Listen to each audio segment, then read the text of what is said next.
willkommen, liebe Leute, zu einem neuen Livestream zu E3. Heute ist Ubisoft dran, dementsprechend. Ja, schauen wir uns leider verspätete Ubisoft-Pressekonferenz an. Man muss dazu sagen, und das bitte ich euch zu beachten, dass die Präsentation schon vor über einer Stunde eigentlich gestartet hat. Ich das nur einfach verpennt habe, die pünktlich zu bringen. Ich hab's vergessen. Deshalb fangen wir jetzt gleich an, die pünktlich hier, pünktlich nicht mehr, aber die noch uns anzuschauen. Ja, ich bin sehr gespannt, was Ubisoft uns heute so alles bringen wird. Ich hoffe, ihr seid auch gespannt. Ja, also die Übertragung sind dementsprechend jetzt. Wir sind natürlich nicht mehr live, das ist aber, denke ich mal, auch verständlich, dass dem jetzt so ist. Ja, in weniger als einer Minute beginnt das Ganze hier. Ich mache das hier mal so, dann sieht man mich besser und alles. So, und dann warten wir noch die 4 Sekunden ab, bis es losgeht. Ich bin gespannt.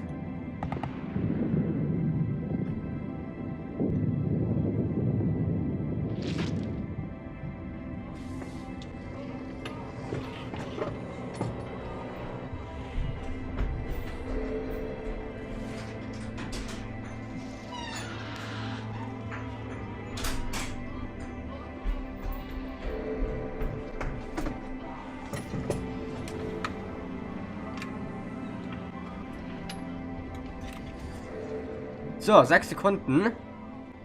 Das ist jetzt nicht mehr viel. Und das geht los. Lol. Die nächste Präsentation beginnt. Und heute ist es Ubisoft. Ladies and gentlemen, boys and girls, players from all over the world, welcome to Los Angeles. Welcome to E3 2017. Our show will start at 1 p.m. But before then, we have an action-packed program. For those of you watching at home, at the office, or wherever you are. Anyways, for those wanting to join us, join the social media conversation, use hashtag UBE3 or join the conversation on Twitch, So, Facebook, es gibt einen Hashtag, den du es auch Sven einblenden. We are so excited to be back here in LA once again for the Ubisoft conference. We've got an amazing show for you, and we've brought some friends this year to help us keep things going until the conference. But let's not waste any time. We are going to send you to home base behind the Orpheum Theater. We've got an exclusive game update for you for all the players who love the snow. No, we're not talking about Coast Recon Wildlands. Let's send it back to home base. Let's roll this. Home base. Thank you very much, gentlemen. Yes, we are here behind the Orpheum. We've got Chris, Grace, Hanny. What's up, guys? I'm Zach, and we're going to keep you company for the next little bit. Get you set for the conference. There's also a post show, but we'll get to that. Hashtag ist gesetzt. Ja, es kommt Ubisoft, wie ihr, denke ich mal, schon nichts mehr sehen konntet. I'm just happy that the weapons are safely. Nice. Jetzt schauen wir mal, ob man mich hört. Und so weiter, das sollte aber restleicht rausfinden sein. Wie geht's euch? Und was erwartet ihr so von Ubisoft? Das würde ich ganz gern wissen. Und ihr hört hier auch gleich wieder den Desktop-Sound raus zu sein. Studio and 5 years for Abu Dhabi Studio, and one more. I ate the cupcake. I'm sorry, but 10 years for Ubisoft Ivory Tower. So congratulations, you guys. I'm gonna smash the rest of these a little bit later. Ja, And so we have here Thibaut Zimmer from Ubisoft and aber so hier in der Runde zu setzen, das ist, denke ich mal, schon sehr cool.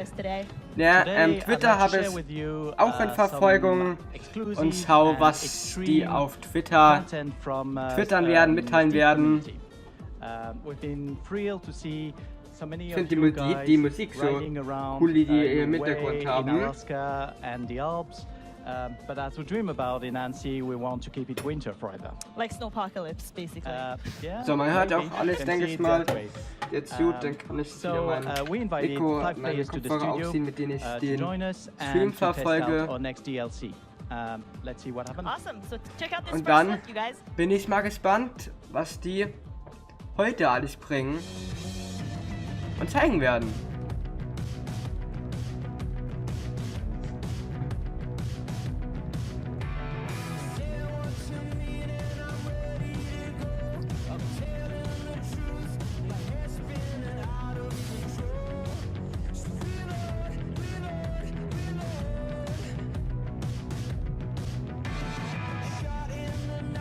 Ja, aber die irgendwie funktioniert der Screenshot gerade nicht ganz so gut, wie ich es müsste. Wieso? Jetzt hat. Ah! So, da bin ich mal gespannt. Also, was haben wir denn so? Mal gucken, ob die was zu Mario und Rabbids, ja. Da bin ich eben sehr gespannt, ob die zu Mario und Rabbids was sagen werden. Ich kann es mir sehr gut vorstellen, genauso kann es mir sehr gut vorstellen, dass es jetzt relativ lang dauert.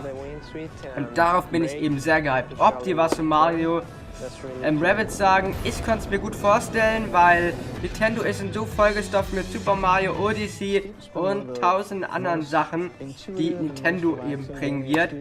Da glaube ich es war nicht unbedingt, dass die jetzt hier auch noch so Ubisoft was bringen werden als Nintendo, aber wer weiß, man weiß es nicht. Ich bin auf jeden Fall auch gespannt.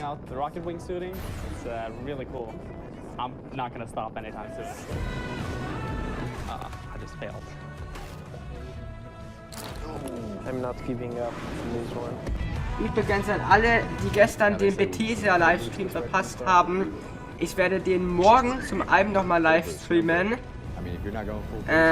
Lukas Classic, Servus. Das kennen wir ja. Also wie gesagt, ich werde den Nintendo Stream morgen nochmal nicht Nintendo Story, sondern den Bethesda Stream morgen nochmal livestreamen. Für alle, die ihn jetzt gestern Nacht um 4 Uhr nachts verpasst haben. Der kommt morgen nochmal, da habt ihr die Gelegenheit, euch den nochmal anzuschauen. Und ja, der Microsoft Stream gestern, der richtig cool war, den gibt's im Laufe des morgigen Tages dann auch in Komplettform auf meinem YouTube-Channel. Was haben wir denn so in den Kommentaren? Also, ja, wie gesagt, mit My Rabbit Stand bin ich auch sehr gespannt, was sie das zeigen werden. Die werden sicherlich was zeigen. Ich denke mal, dass sie was zeigen werden. Ich bin gespannt, was die zeigen werden. Also, ja, guck mal gespannt sein auf jeden Fall. Ja, ich habe Overwatch Deep und 2 VR-Brillen heute gekauft, 90 €. Der läuft bei dir definitiv. June 27th, so that's only 2 short weeks away. I've heard there's a rumor going around that Ubisoft and Go Ski. Wir können definitiv gespannt sein, was die heute bringen werden. Es wird leider bis dann noch ein bisschen dauern, aber ja, es wird kommen. Und dann werden wir sehen. Und das ist ja der Hauptsache. That is pretty kick-ass for team building activities. Yeah, I mean, I wouldn't mind doing an internship. That's an open invitation. That's on the record, by the way. Let's see what we can work out. Thank you very much, Thibaut. Thank you very much. Thank you, Thibaut. Let's go from the mountains to a mountain of man. Roman, what's going on? Creative director for Ferrano. Thank you very much for joining us. You guys have a pretty great relationship with your community as well. So, ich mach mal ein bisschen lauter, die anderen ein bisschen leiser, damit man mich besser hört, das macht so deutlich zu sehen. Ja. Heute ist Ubisoft und heute, also es geht in heute rein, also morgen in der Früh kommt auch noch Sony, nämlich um 3 Uhr früh und auch dies werde ich live übertragen.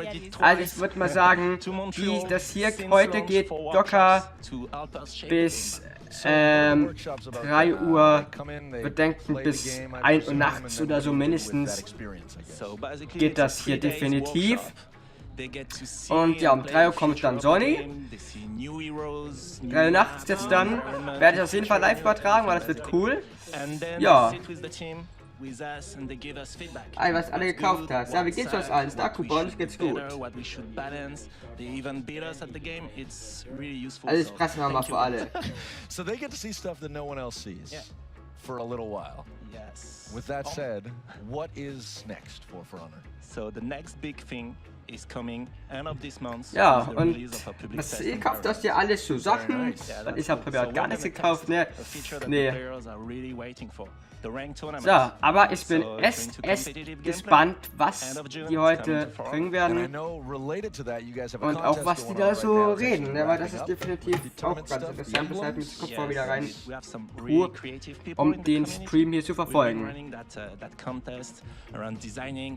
Das ist doch ein Rest qualitativ hochwertig auch gemacht, by the way.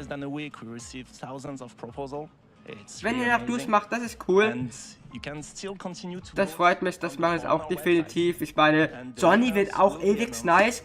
Ich gehe heute nicht ins Bett, denn nach der Ubisoft-Präsentation, die er etwas später gestartet hat, werden wir irgendwas hocken, Mario Kart, Splatoon, Minecraft, irgendwas Community-mäßiges hocken, bis dann der Sonnenstream losgeht. Ich denke mal, das ist eine sehr, sehr gute Idee, ne? And Justin, what's up, you guys? Well, I was outside in front, and now I'm out here, out back. Oh man, magic. Hey. It's magic. Magic of cinema. So anyway, for those of you guys who don't know Moose is the dancing com dev behind the Just Dance Minutes and the Just Dance World Cup. Jetzt reden die über Just Dance, finde ich interessant. Also, Gute Kai, macht nichts, wenn du nicht durchmachen kannst. Ich werde den Sonny-Stream auf jeden Fall aktivieren. Das heißt, du kannst ihn dir jederzeit später noch anschauen, wenn du willst.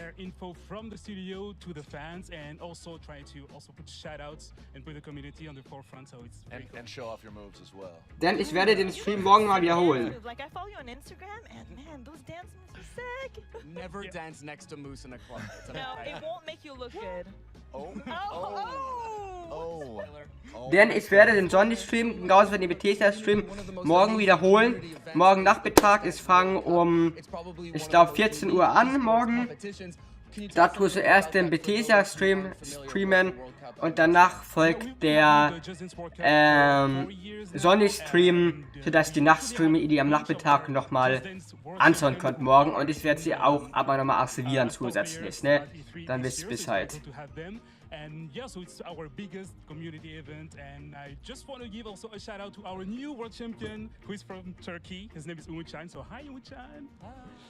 And yeah, so yeah, we're very happy, and I think we have a lot of cool stuff that are coming up. Awesome. So I had the pleasure of Schau mal wieder, ob ihr alles gut hört. It was a great opportunity for me to catch up with some of my So, machen wir den Desktop-Ton wieder ein bisschen lauter, dass die Leute besser, die im Stream reden, macht einfach mehr Sinn. The Just Dance community is like a big family, a worldwide family, and also, wurde gesagt, Minecraft auf, genau, es wurde gesagt, Minecraft kann eine Xbox benutzen, und ich glaube, die Switch bekommen am Sommer ein PK und Cosplay. Jein. Also 4K kann die Switch da nicht. 4K kommt nur auf Also 4K kommt nur auf Xbox eigenen Konsolen. Im Crossplay, das stimmt. Es können Switch, Microsoft, also Switch-Konsolen, Nintendo-Konsolen, Microsoft-Konsolen, Sony-Konsolen und PC zusammen Minecraft spielen, und das ist nice. It's been almost 3 years since the first Just Dance World Cup, and I can't even really imagine where my life would be today if I hadn't competed. Das Gamer Tag auch an das. People and I experienced things that I never would have if I'd stayed at home in my little town. I saw a Facebook advertisement for the Just Dance World Cup, and they said that whoever would qualify for each country would be able to be flown to Paris to compete. I ended up ranked as one of the best French ja, wird mal denken, für Wii U wird es auch sein, aber ich weiß es nicht. Ne, aber ich kann es mir denken. Ja, du bist ein Mastercraft. Ubisoft ist heute dran. So, ja, also Ubisoft ist heute dran mit der Präsentation. Mal viel kann ich jetzt dazu noch nicht sagen, weil die reden ja und kommentieren quasi. Ich sag mir ein bisschen was dazu. Ich grüße jetzt aber auch mal gespannt auf Twitch, um das hier bisschen fairerweise zu machen, aber das geht da erst easy, wenn das dann mal funktioniert. Actually, the coolest thing was I met lots of people just like me. Oh, sorry, dass du jetzt immer wieder... So, warte, so erzählen wir hier. Sorry dafür. Not too many people were dancing. To my surprise, it worked out pretty well. After I was featured on Twitch's Partner Spotlight, my channel exploded. Das heißt zurück, aber du nimmst das Ding mal. Hoffentlich trotzdem anders, Hi. Also ich glaube, die reden jetzt die erst ein bisschen um weißen Brei herum. Ich weiß jetzt nicht, wann genau die mit der richtigen Präsentation anfangen. Also mit dem Teil, dass die wirklich Spiele vorstellen, keine Ahnung. Ich denke mal auch, dass sie damit bald anfangen werden, aber ne, keine Ahnung, wann die damit anfangen werden. Ich denke mal, das werden wir aber restzeitnah erfahren, wann dem denn der Fall ist. Ich habe keine Ahnung. Also jetzt reden die, glaube ich, gerade erst ein bisschen was über Substance. Ja gut, kann interessant sein, kann aber nicht. Aber schade, das soll nicht... Schade ist, dass Sony Cosplay ablehnt hat. Bin mir aber nicht sicher. Ich glaube ja, weil Sony und Microsoft arbeiten, sind dann nicht so gut zusammen zu reden. Ich glaube, dass dem so ist. Aber mal schauen, über was die hier jetzt so reden.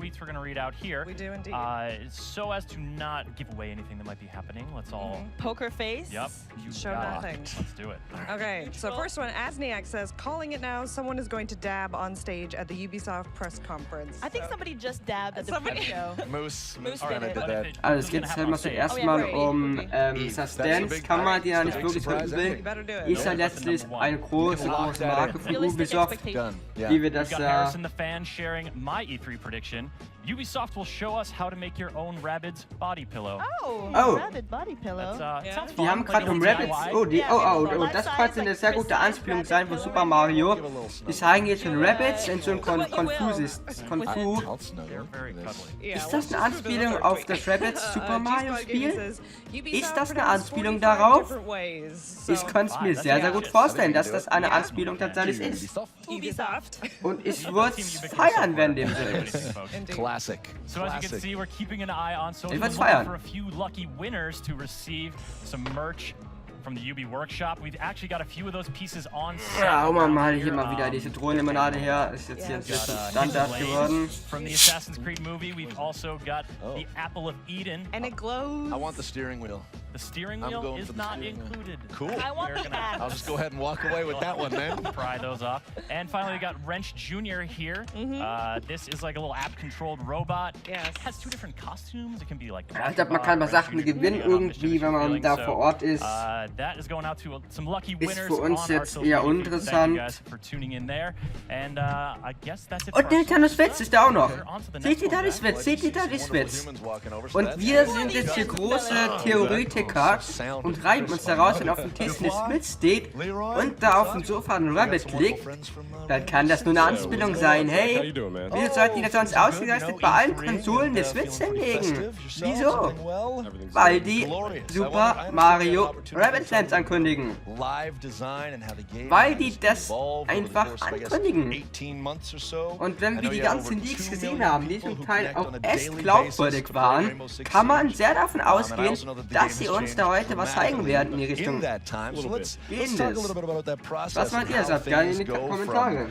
Lukas schreibt noch, ich hoffe einfach, mal das Crossplay auch zur Wii U kommt. Yeah, so it really does start with the community, and the Rainbow Six community is the most Denke mal schon. passionate community I've ever worked with. Ich hoffe natürlich auch, weil, falls du mit Cosplay des Minecraft meinst, also meinst du es mit Cosplay, Super Mario und Rabbids Cosplay oder meinst du dieses Minecraft-Konsol verbindende Gedönse? Also bei Cosplay, also bei Super Mario und Rabbids wäre es mir nicht so sicher. Was die Konsolen-Version betrifft, denke ich schon. Orpheum right now, yeah. SPD and Kieran, they put their heart and soul into this game, into this community. Ich hoffe, ich, dass für die Wii U kommt, weil bei Discord ist Applaus. So, man hört mich eigentlich schon, weil ich es ein Minuten leise hört.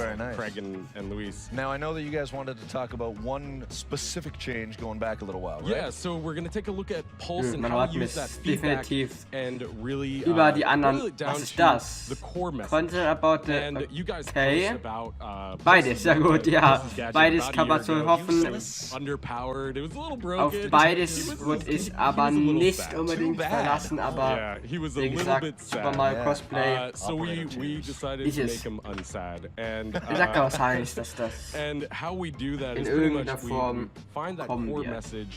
Of what unbroken or what broken really means, and how we use that and pass that on to these guys like Geoffroy, like the data analysts, and Leroy, like game designers. Right, so I guess as far as data is concerned, it's one of those things where for those who don't engage on social, you know, we talk about the vocal minority, it might not necessarily be was AFK ist, ne? So Not habe ich auch nicht jetzt. Ja, das ist jetzt cool. Gib mir doch bitte mal einen Switch-Code, falls wir den uns ausgetauscht haben. Ich weiß gerade gar nicht mehr auswendig. Weil dann können wir auch gerne mal... Ja, das ist ja wirklich cool. Wenn das mit Minecraft wirklich so wäre, ne, dann kann ich halt erst die Wii U-Spieler und die Minecraft-Spieler auf dem Server vereinen. Und ihr hättet mich sehen sollen, wie ich da gestern ausgerastet bin, wie Ubisoft das Ganze angekündigt hat. Das war voll weit viel. Wollt ihr Discord kommen und mitreden, Leute? Ne, Streaming, ich bin drin, im Streaming-Kanal. Hallo! Ihr könnt denen jetzt gerne auch beitreten, dann könnt ihr mitreden. Und das wird jetzt wieder lustig einzustellen.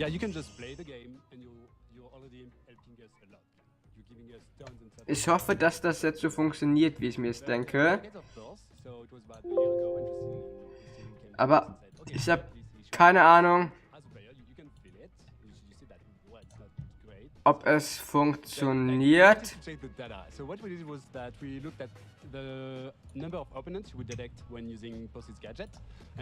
Ja, ihr hört den Desktop jetzt auch und ich hoffe, dass ihr das so holt. Das funktioniert und ihr könnt gerne Discord kommen und mitreden. Ich habe es jetzt endlich eingerichtet.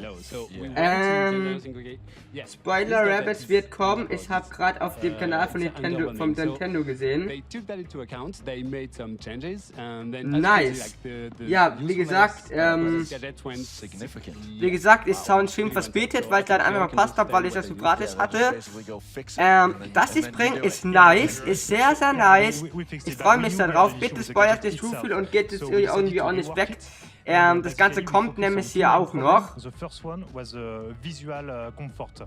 Also, ne, hier bitte normal hier einfach bleiben. Denn es kommt hier auch noch. Das verspreche ich euch. Ja, du kannst mir gerne deine Freundschaftscode geben. Nein, das finden jetzt alle gleich zu Nintendo-Channel. Nein, das macht die bitte nicht. Bleibt schön hier. Und ich konnte, wie gesagt, eben auch noch Discord kommen. So,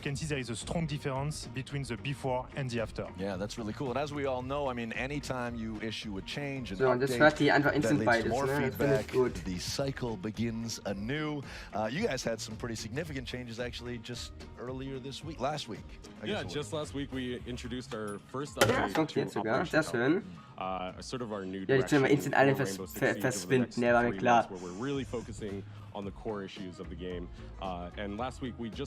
Wir schauen natürlich auch dann, was sie zu Mario, zu den Rebels dann bringen werden. Ich möchte nur jetzt, sie werden Streams machen, weil es wäre ein bisschen doof.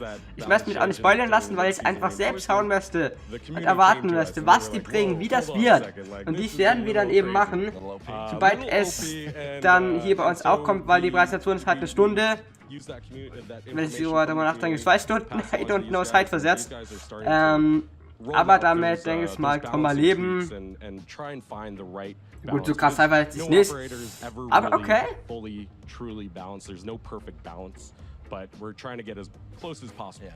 So, und ich habe keinen Peil gerade, um was die reden, weil ich das hier einfach gerade null verfolge.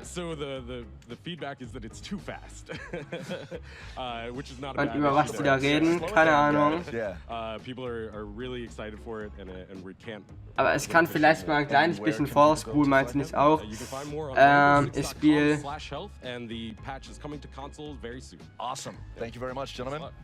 Good word, yes. A little fan art. So, aber wenn die ganze Zeit nur sitzen, ich habe jetzt hier share some of our favorites. This is Community Creations. Ja, jetzt kommt die Community Creations. An der Stelle kann man gerne mal wieder schauen, dieses Band, was das Ubisoft Community Team hierzu, was die alle so gemacht haben. Also Community-Projekte sind doch eigentlich immer ganz lustig und die schauen wir gerne auch an. Ja, so wie jetzt hier eben auch.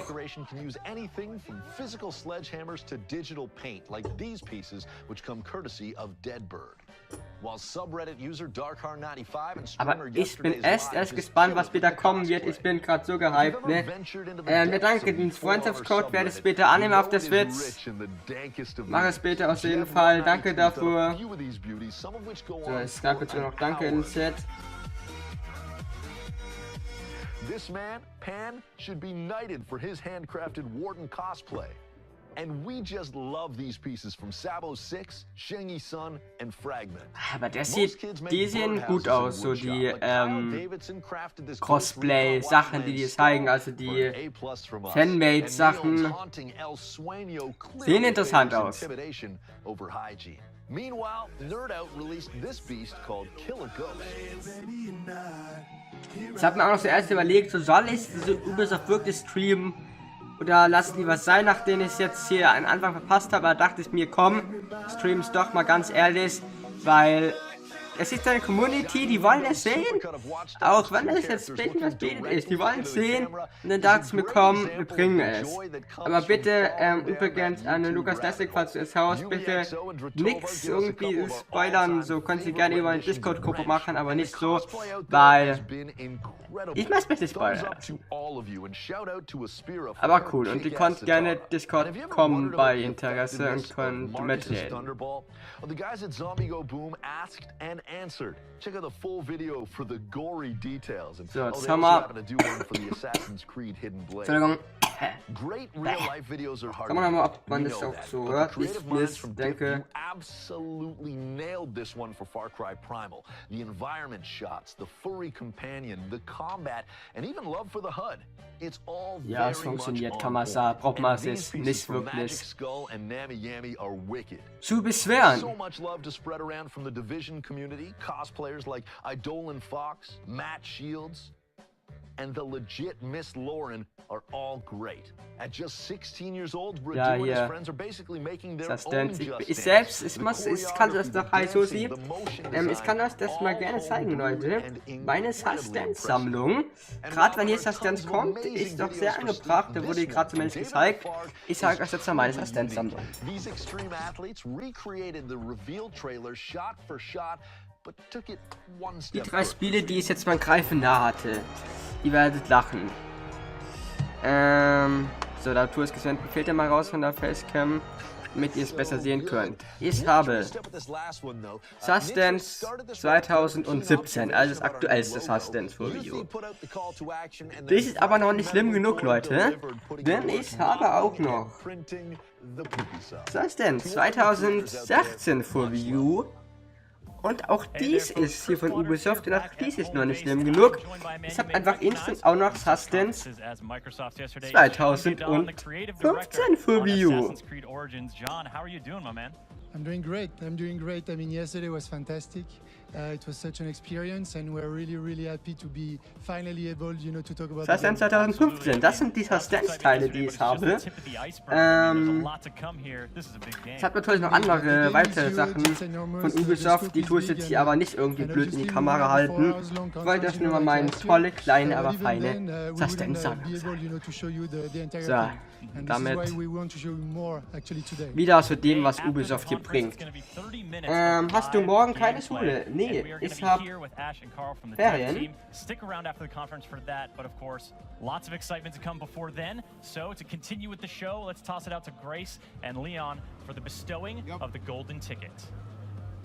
Ich habe Ferien. Hey guys, Ist das cool? Oh, und es geht gleich los. Oh,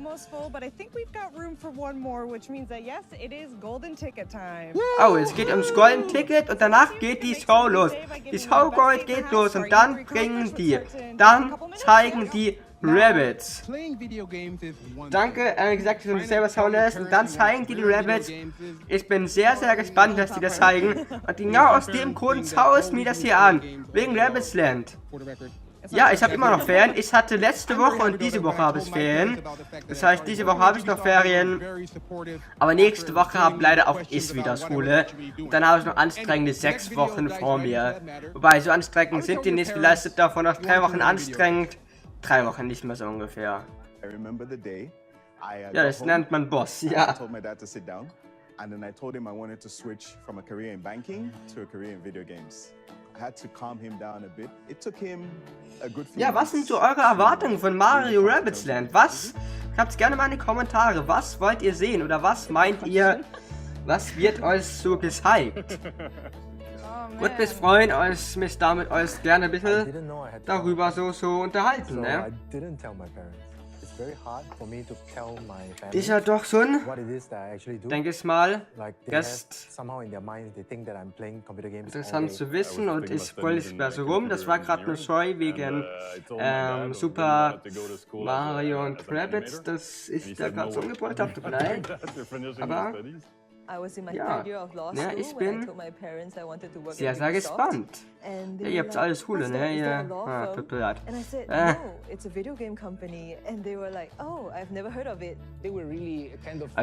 Because this is not a real, let's say, job. They didn't think this was a thing. My dad was afraid. Ja, aber als ob die noch nie irgendwie was von Ubisoft gehört haben. Wie dumm sind die sonst? Aber bitte hier nix spoilern, ne? Hier Lukas Lessig, nix spoilern. Gespoilert wird nichts, bitte. Das geht gar nicht, ne? Gut, es stellen nicht so ein paar Programmierer vor, auch dies ist immer Standard, gang und gäbe bei Ubisoft-Präsentationen. Ah, ihr wartet euch ein Shooter. Sorry, Lukas. Tut mir leid. Ich dachte, du meinst jetzt wegen Spoilern oder so, aber ich glaube, du hast nur gesagt, weil ich habe gefragt, was sind die Erwartungen in Shooter, okay? Morgen kommt mein Plüschtier an. Es ist mein Profilbild. Du bekommst Larry? Finde ich cool. Ich habe ja auch Yossi als Plüschtier, kann ich gerne später mal reinholen. Liegt bei mir hinten in der Ecke. Nee, ist sogar nicht mal im Raum aktuell. Aber ich habe Yossi als Videospielfigur. Also das Video habe ich nicht gesehen als Shooter, eine Vermutung. Ich habe nur Thumbnail gesehen, aber Mario X Shooter ist mal was Neues. Das stimmt. Explain to them that being in the video game industry isn't just about sitting there all day long playing video games. If your parents support you, then that's great for you. Aber das stimmt, so ein Shooter Mario, das tut es völlig neue Universen irgendwie öffnen, weil das wäre schon cool, wenn die das irgendwie so machen würden, so ein Shooter. Also ich wäre definitiv dabei, wenn die einen Shooter bringen. Aber ich gehe mal davon, es kann schon gut sein. So, jetzt haben sich ein bisschen so die Leute... Oh, und es geht los! Oh mein Gott, wir sind hier einfach live im Ubisoft-Saal. Nice, die Ubisoft-Kompetenzfolge, sagen, ne? Die Ubisoft-Veranstaltung ist sehr, sehr cool. Oh mein Gott, der ist der Golden Ticket-Winner. Finde ich korrekt.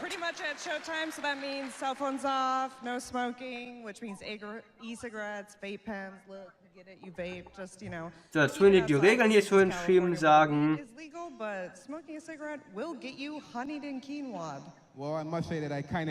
Bin ich korrekt? Also Leute, die dem stimmt auch, die dürfen es rauchen währenddessen. Weil das für uns auch relevant ist. Aber schauen wir mal so, was die sagen. Guidance of the very well-educated Orpheum staff. But before we start the show, we have one more video. Ein Video gibt es noch, bevor die Show gestartet wird. Okay, also ein Video kommt noch, dann geht die Show los. Das Video wurde von Community gemacht, glaube ich, zum Teil. Ah, das wurde von Let's Playern gemacht, wie ich auch einer bin. Da hätte ich theoretisch auch sehen können, wer es bekannter. Finde ich aber gut. Man denkt, du bist im Saal. Man denkt, du bist im Saal wegen Screen. Finde ich korrekt. Wegen Hinschrien. Ja, vielleicht bin ich auch im Saal, sogar wer weiß. Ich kann behaupten, ich wäre live im Saal.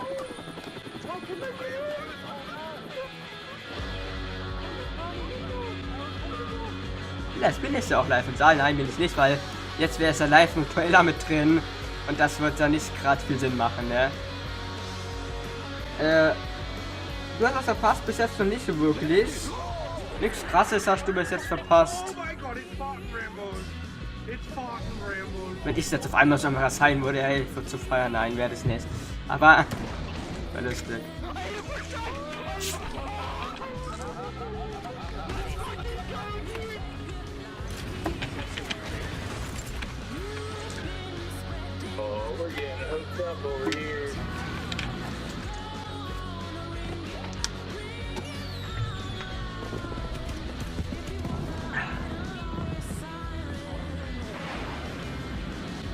Finde ich aber erst korrekt, dass die es im größten Teil zeigen. Muss ich denn sagen. Ja, das ist die.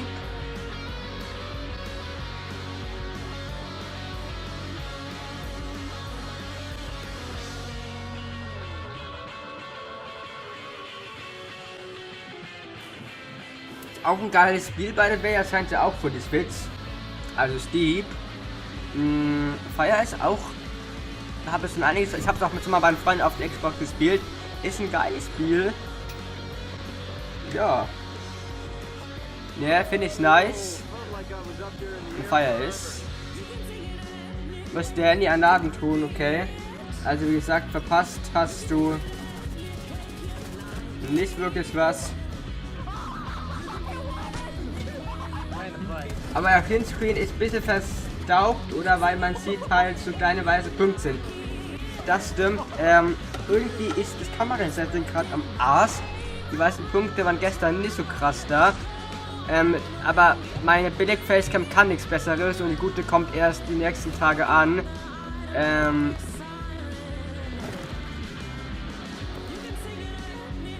Das ist jetzt wirklich das Beste. Einigermaßen gesagt das Beste, was ist, ist auch nicht mehr so geil. Ah, nee, das ist nicht gerade besser geworden. Ja, also die Punkte sieht man leider ein bisschen, das stimmt. Das ist jetzt leider nicht besser auf die Schnelle. Ich hoffe.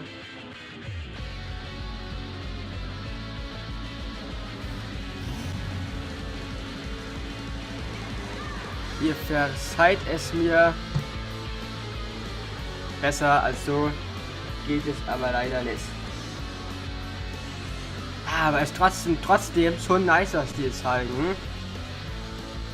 Und wie gesagt, morgen oder so kommt die andere Facecam an. Das heißt, pünktlich zur Nintendo-Konferenz haben wir es dann ohne die leider Dasein stören und leicht störenden Punkt da. Ich denke mal, das ist verkraftbar.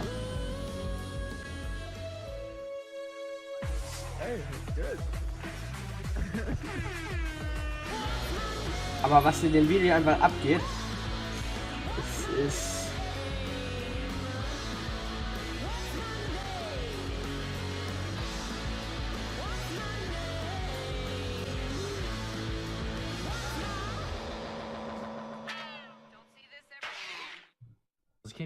ja, 1 Minute haben Smiley gesucht, das muss man auch erstmal machen. What? Oh my, whoa, oh my god, I'm so powerful. I'm getting emotionally invested in a game about balls called Balls. This is way more interesting than I was expecting. Okay, hold on. Lol. So, und jetzt bin ich hier wieder im Saal. Aber das flackert doch gerade so sehr. Wieso flackert es auf einmal so? We are backstage. We are behind this giant screen, 8.5 million pixels of glorious. Okay, das ist nicht besser. So in just about a couple minutes, as you can see, our devs are behind us. They're getting ready for the show. Let's check in and see how some of them are doing. Maybe Jason. Hi Jason, sorry to surprise you. So, jetzt sind die. Jetzt sieht man ein bisschen durchsichtiger. Aber ich denke, das ist eigentlich gar nicht mal so schlimm, wenn man mich jetzt so eher ein bisschen durchsichtiger sieht. Oder? Wie findet ihr das jetzt so? Würde mich mal interessieren. Aber ich glaube, so sieht's eher verkrüppelt aus. Ja, wenn das Logo jetzt auch noch damit durchgeht. Das tun wir lieber wieder umstellen. Das war davor besser. The local strip club at South Park, it's the Peppermint Hippo. You are, of course, superheroes. You're going to be sneaking in, and so geht's doch wirklich. Ja, das sind hier, das ist jetzt gut eingestellt. Ich tue nicht wirklich viel Pixeln. Und man sieht you guys can stop making it rain for immersive games. I got it. We have enough reference. Okay, wir reden hier über Stripclubs, also Leute. Awesome. Es lohnt es, angehalten zu bleiben. So, definitiv. Dan, you had an announced last week for Far Cry 5. That went great. One of the things I've noticed is that every time you go out on stage, you look super calm. Does it get easier year after year? No. Not even a little. I'm dying on the inside, dude. I think we're all definitely feeling the nerves, even all of us here backstage. Ja, ich tue auch immer ein bisschen nervös fühlen, wenn es so um Streams geht, ne? Ganz krass Slam. And everyone at home in Ubisoft Montreal and around the world? Just, it's, you know, games are a labor of love and the teams are big and they Übrigens, put in a ton of effort, I just want to say thank you to everybody on Far Cry. It's totally worth it. Ja, Far Cry ist auch ein nices Spiel. Da sieht man mal, auch Ubisoft hat so seine großen Spiele, die einfach bringen. Ubisoft World. I know you're watching, you're up late around the world watching this, so hi to everyone at Ubisoft World. Now, the devs seem to be ready. Leon? Are you guys ready in the theater? No. Come on. You don't even know what we got for you. Are you guys ready? Make some noise. All right, so one last time, if you want to get at us in the community, use the hashtag UBE3, and I think there is only one Genau, das ist der Hashtag UBE3. Über den Hashtag könnt ihr... So, über den... sorry. Eve, I believe the honor is yours. Would you do the Über honors, den please? Hashtag könnt ihr euch mitbeteiligen, mitschreiben. Und es geht los. Ja, nice. So, dann muss erstmal die amerikanische FSK eingeblendet werden. Nice, und es geht los.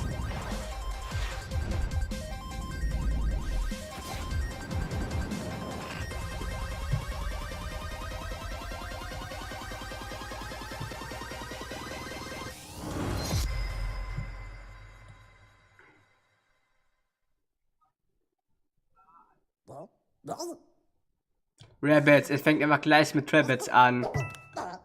Und Mario! Der LOL gleich am Anfang soll anzeißen! LOL! Leute, ihr seht es gerade. Es fängt mit Mario an. Das heißt was. Das Spiel ist real. Wir wussten es schon. Aber jetzt realisieren wir es. Und sind deshalb übelst gehypt. Rabbids und Super Mario, es existiert. Es realisiert. Es ist wahr. Und sorry, das ist gerade so dermaßen überdreht. Aber es ist einfach so. Und alles klar, es tut gerade übelst überdrehen.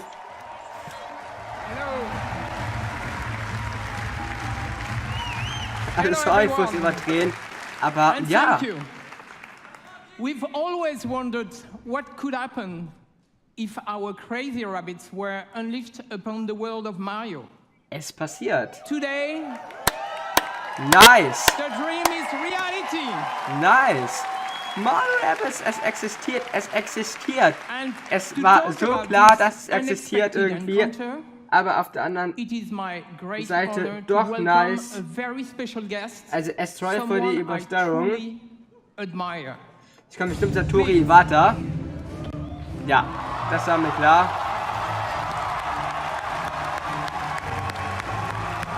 Ladies and gentlemen, Miyamoto-san. Ja, die Leute stehen auf und feiern das und klatschen. Wer tut's nicht? Wer tut's nicht? Aber es ist so nice, dass das einfach doch in Estersheim. Das feiern wir. Thank you for coming. We are so happy to have you today. So what have you brought with you? Well, what did you bring? This is a life-size replica of one of the weapons from this game. Wow. Cool, I'm sure you love it. I brought one for you. Okay. Oh, thank you. Wow. Ja, ich wollte mir auf jeden Fall auch. Nice, okay, das sind so Waffenkreis, vermutlich mit jemandem. Es kann gut sein, dass es Shooter ist, ne? Weil mit den Waffen, die sie da zeigen, kann man schon ein bisschen von ausgehen. These are a little bit different from the weapons you see in Ghost Recon. Yeah, very different weapons for very different worlds. This one is, I think, very effective in the world of Mario and Rabbit. So, should do well. Bin ich mal gespannt, was die denn so zeigen werden.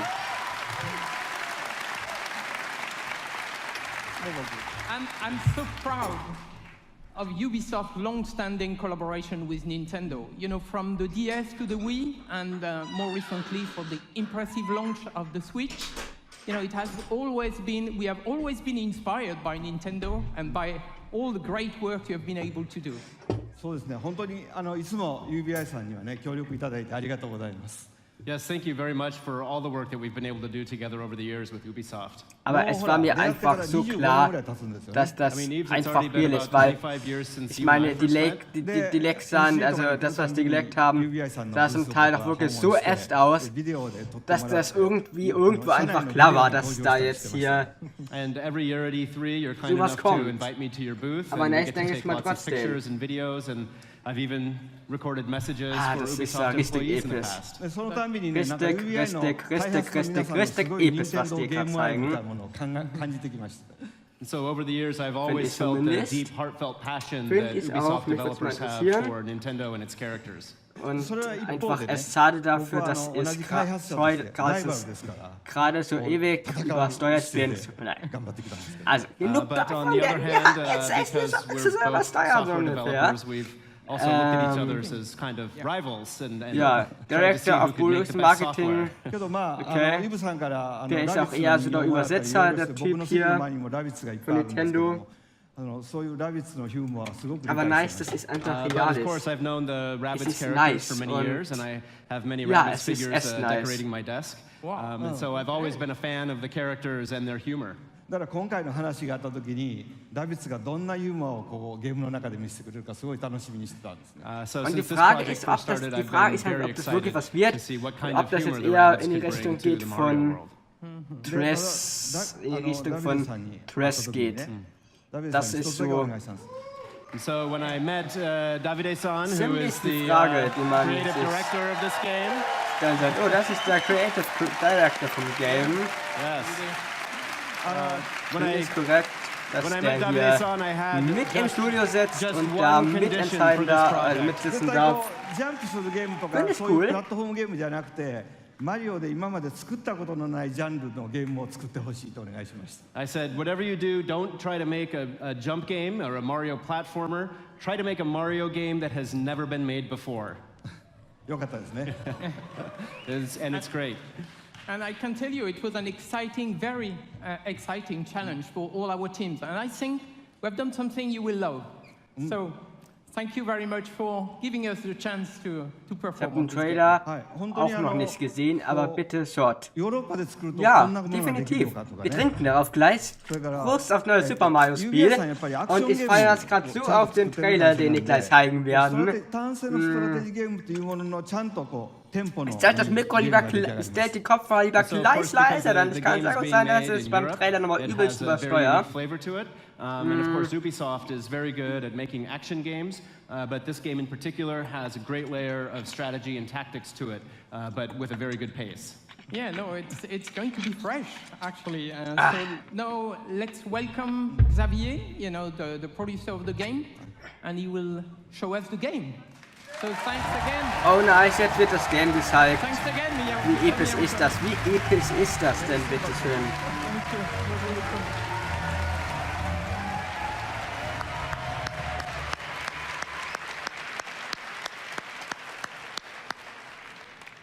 Finally. Das ist ein junger Bond.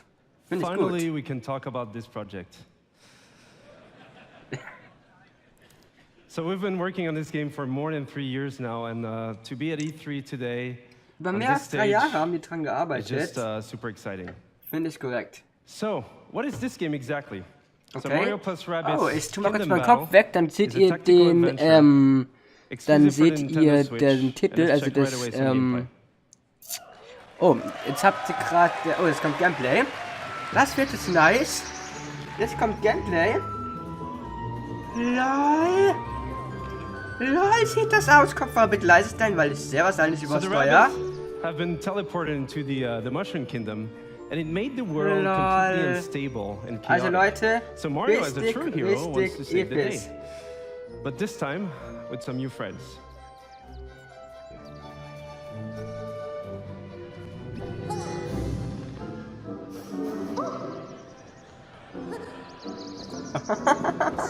LOL.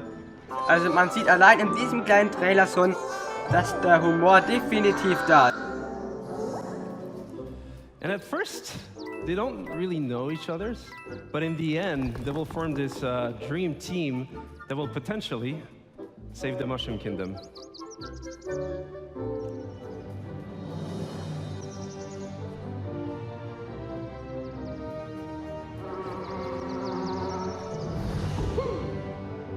Wie nice ist denn das bitte? Wie geil sieht das aus?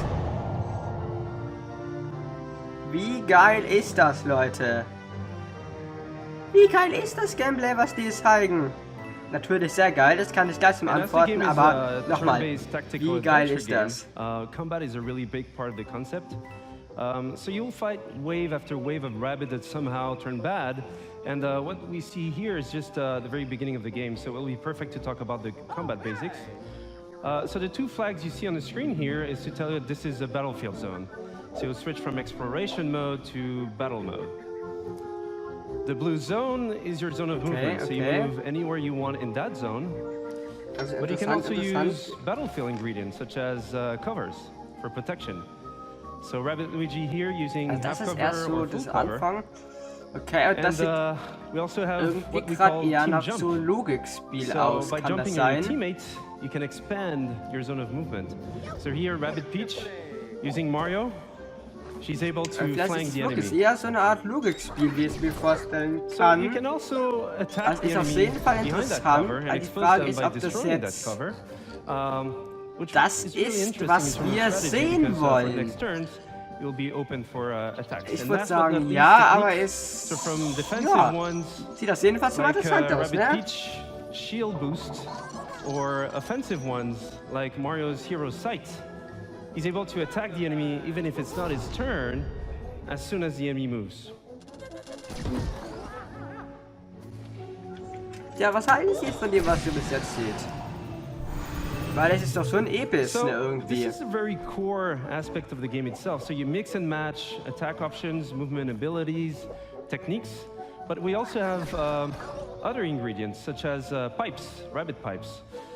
So those give you a good move to flank the enemy. So here, for example, Rabbit Luigi goes into the pipe, out of the pipe, dash the enemy, goes for Mario, team jump, land behind the enemy in one single movement ich glaube, das geht eher so in die Richtung von Logikspiel, oder? Was meint ihr? Meint ihr auch, es geht in die Richtung von Logikspiel, oder was meint ihr, was das ist? Oder werden wird? And what we see here is actually explosive cover. So those have many type of super effects, and this one was a push effect. So you can push heroes or enemies out of the boundaries. Ja, vielleicht tatsächlich auch so, dass das zum Teil auch Shooter ist. Kann gut sein. Also weiß nicht, kann ich mir schon gut vorstellen. You'll be able to use different type of heroes, different type of weapons. in order to battle your way through the kingdom. I don't know why.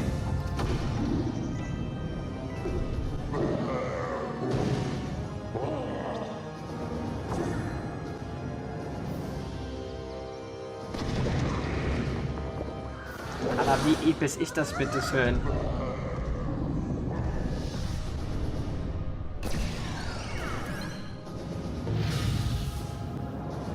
Wie episch ist das?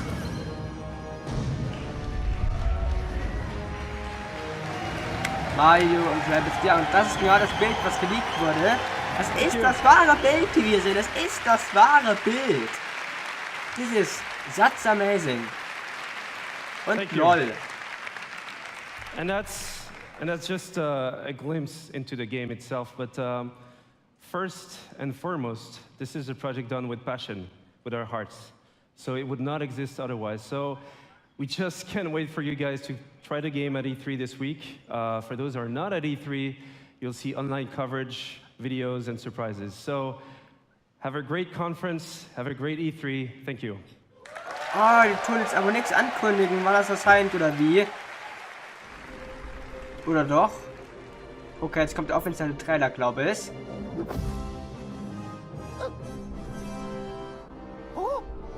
Stimmt, wo ist Bowser? Stimmt, Bowser fehlt.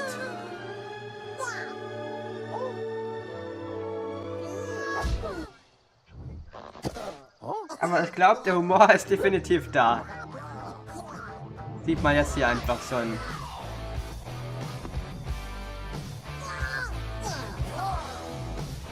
Der epische Humor von den Rabbids.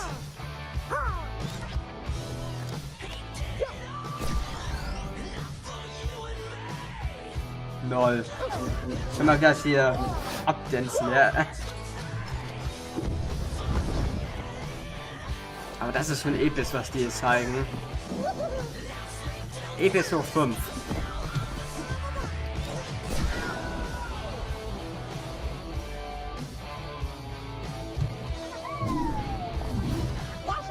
Jossi ist auch da. Das ist schön, aber stimmt, es ist halt echt die Frage, wo ist Bowser? Den Bowser haben wir bis jetzt irgendwie noch gar nicht gesehen.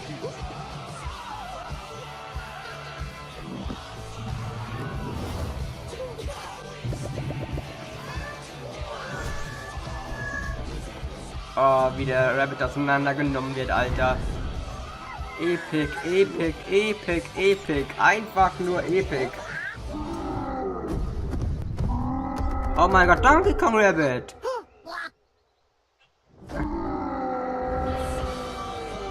Lol. Am 29. August erscheint das.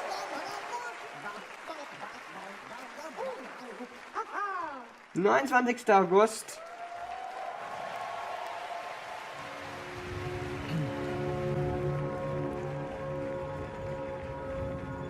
Läuft auf jeden Fall definitiv.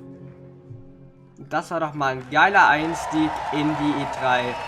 In Ubisofts Präsentation. Findet ihr nicht? Findet ihr nicht? Hi, I'm Ashraf Ismail, Game Director for Assassin's Creed Origins. Okay, weiter geht's mit Assassin's Creed. Ich bleib weiter und das. Müssen wir ganz kurz was machen. Die Fähigkeit können wir auch nicht. Aus ist. Almost 10 years ago, I, as many of you, fell in love with the game. Ich bin schon ein bisschen in Hoffnung, dass Bowser auch noch mit reinkommt. Aber ich denke mal schon, dass dem so ist. So, und weiter geht's hier jetzt eben mit Assassin's Creed. Amazing series auch has taken us to the American Revolution, the French Revolution, Victorian London, and of course, to the Republic of Pirates.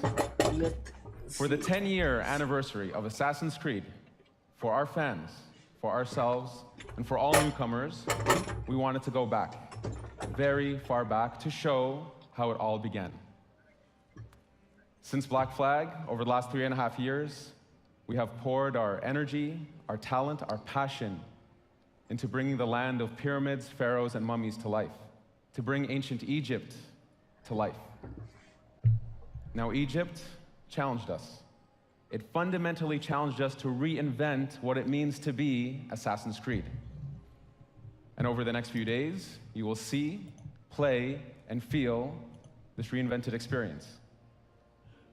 I am deeply honored and proud to be here representing the amazing work of a phenomenal team.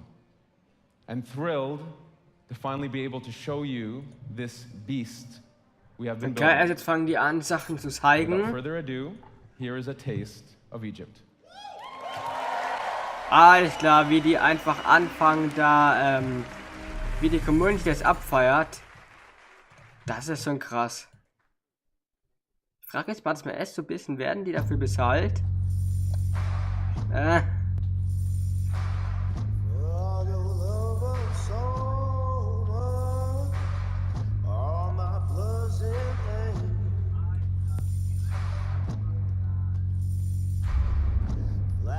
Across your screen, got you in the air. 15 minutes of freedom. So, das sieht gerade jetzt nicht irgendwie zu gespenstrig aus.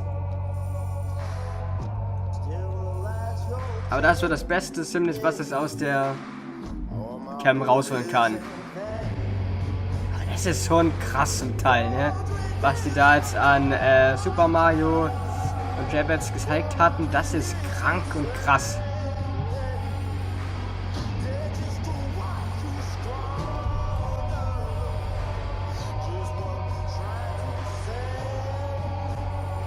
Krank und krass ist das.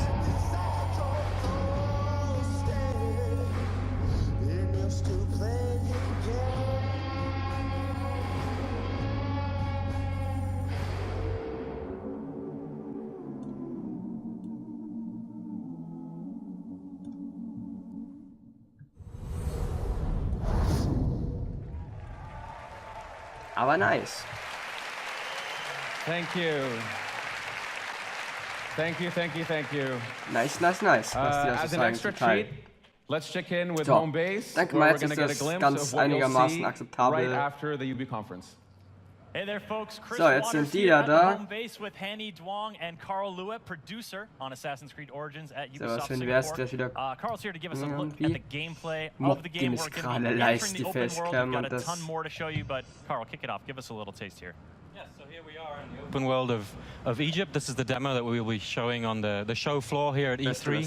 Bayek is riding into the Fayoum, one of the regions in Egypt, the most southernmost region. It's a beautiful area. We see we've come in from the desert, moving towards this Lake Morris. So, zeigen die hier Inhalt. Exploration around here, using our Ist auch immer ganz interessant zu sehen.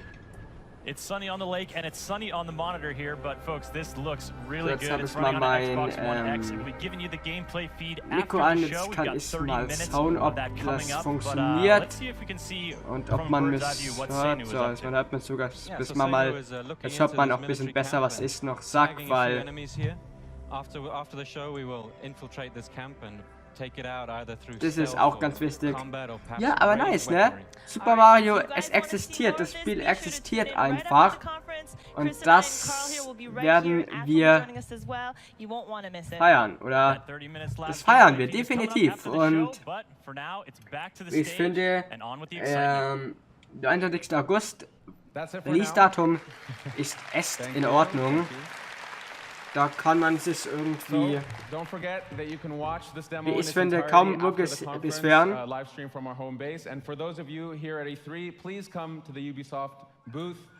Ja, das ist dementsprechend doch sehr nice, ne?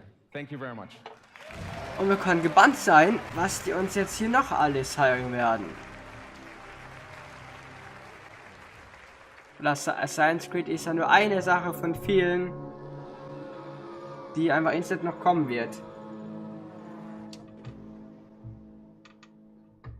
Das ist nice.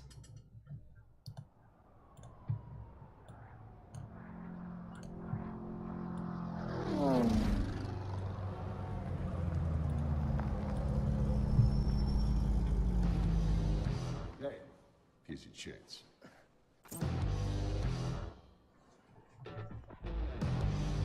Okay, das sieht sehr cool aus, was die uns jetzt hier zeigen. Also es sieht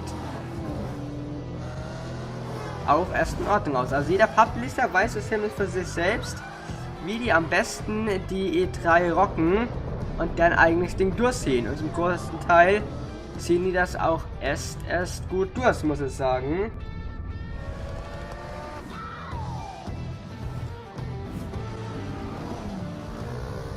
Also erst Respekt. Was meint ihr?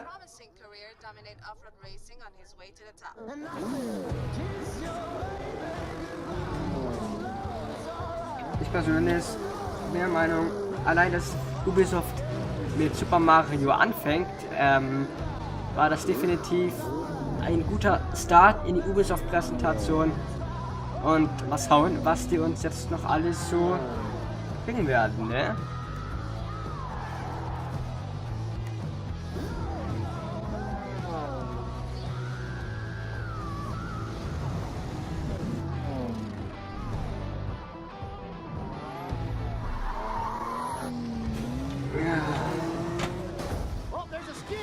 Aber wie gesagt, ich muss erstmal so ein bisschen so drauf sacken lassen, weil die ersten Highlights von E3 sind schon da. Ne? EA hat jetzt für mich leider kein wirkliches Highlight gebracht, dafür aber Microsoft mit Minecraft, Universal spielen und 4K, das definitiv. Und Ubisoft, die natürlich mit Super Mario Rabbids, was vorhersehbar war, aber trotzdem wirklich nice und korrekt war, dass sie es einfach doch bringen. Und ja, dafür feiern wir die ganze Scheiße definitiv auch, und zwar nicht zu gering. Aber auch den Trailer, den sie jetzt zeigen, der ist doch auch erst cool, oder? Was meint ihr? Schreibt es gerne in den Chat hier, falls. Hier hinten ist er beteiligt, das mit. Es lohnt sich auf jeden Fall. So, The Creed 2. Cool.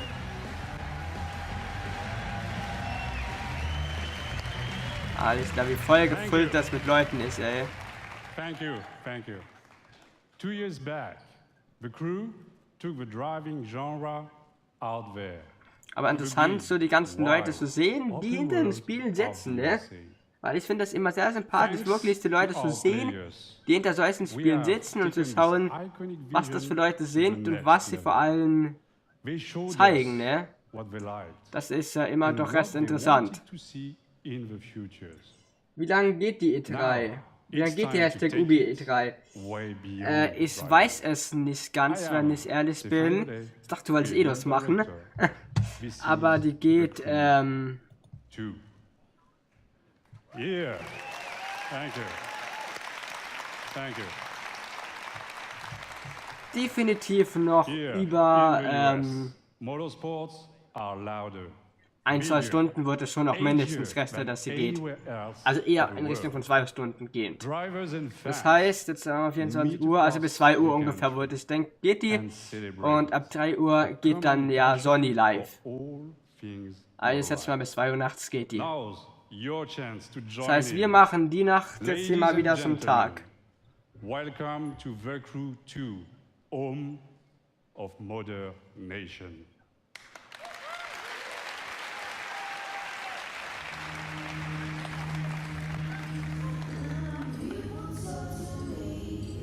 Okay, jetzt kommt hier wieder Gameplay von der Crew 2. Ja, sieht doch aber schon cool aus, das Gameplay, was die zeigen. Sorry.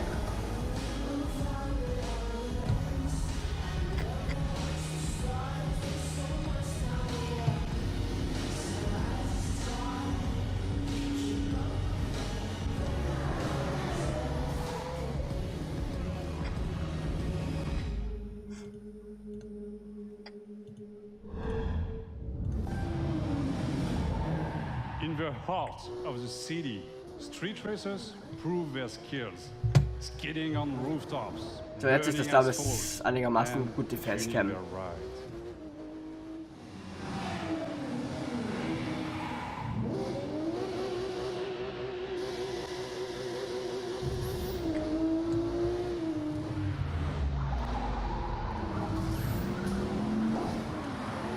Aber es ist schon cool, was sie das total zeigen. Weil ich finde auch hier Forge your own path off-road through the striking beauty of nature.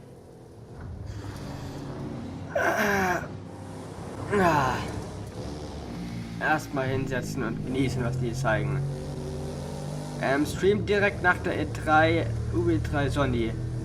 Mach es wahrscheinlich auch, also je nachdem halt wann die Ubi E3 endet. Machen wir entweder noch als Fristen begrenzt, deswegen da nicht ein bisschen was spielen, um die Zeit niederzudrücken. Oder wir starten eben gleich schon direkt mit der Sony Pressekonferenz. Müssen wir halt dann sehen, wie sich das ausgeht. Also nicht wundern, dass von nebenbei noch mit einer Facecam hier rumbastel im Eis.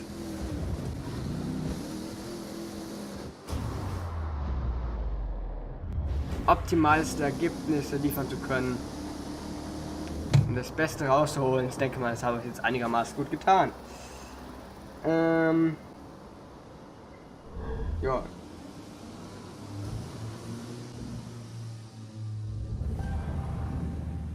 Fearless pilots rule the skies, spin between buildings, through the clouds, among stunning perspectives.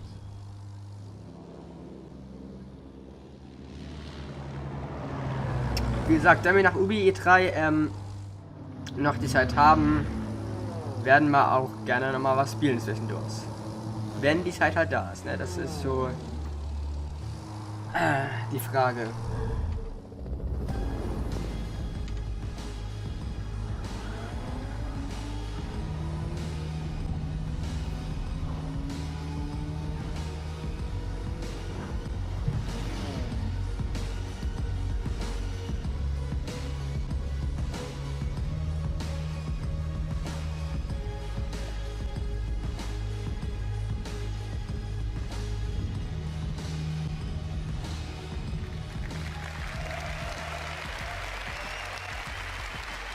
Thank you.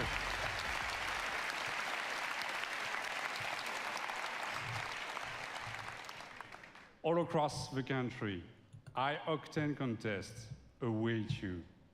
Take the lead on modernation. You've had a glimpse of the crew too. Register now for beta access or play the demo at the booth. Experience. Na gut, wir können dann da vor Ort halt schon die ganzen Demos spielen. Was uns natürlich hier jetzt recht wenig nutzt, das ist klar.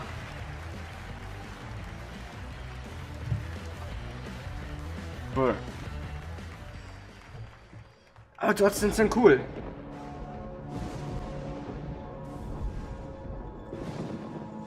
Und ich finde es auch besser gemacht, die Minecraft, wie bei der Microsoft Pressekonferenz, dass die halt zu jedem was sagen.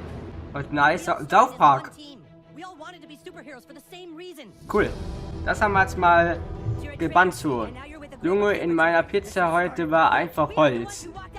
Ich sah so, mein Zähne, alles klar.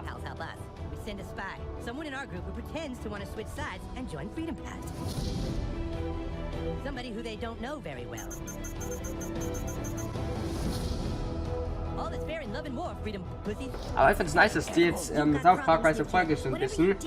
Weil ich schaue South Park eigentlich ganz gern, die Serie. Wie es mit euch ausschaut, ihr auch gern. Ich schaue es seit der 4. Klasse, ich weiß Vorbild, ne? Wollt ihr, dass ich South Park auch mal Let's Play? By the way, also dieses South Park Spiel, die es schon gibt. Kann ich gerne mal machen. Dude, Mysterion is pissed at you, new kid.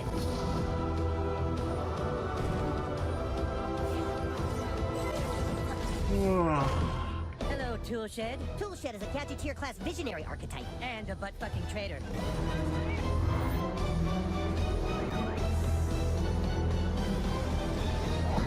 Eric, you must listen to me.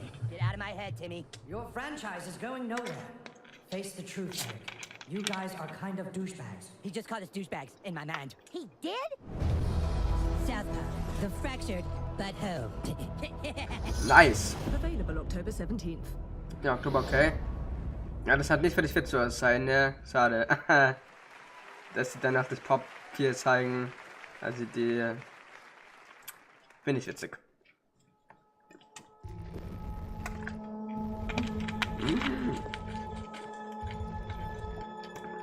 Jetzt wird's creepy, kann das sein?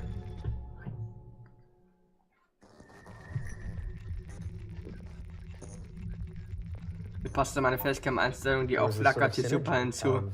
Well, we're looking to do something interesting in VR, and we've got this division, and you're looking to sort of VR, okay. What sense you have of Da bin ich mal gespannt, ob die jetzt wirklich was hier VR-mäßiges bringen. You can, for the first time as a player, feel like you are in a movie. That's a really good word for it. We want you to take off the gear and still feel unsettled.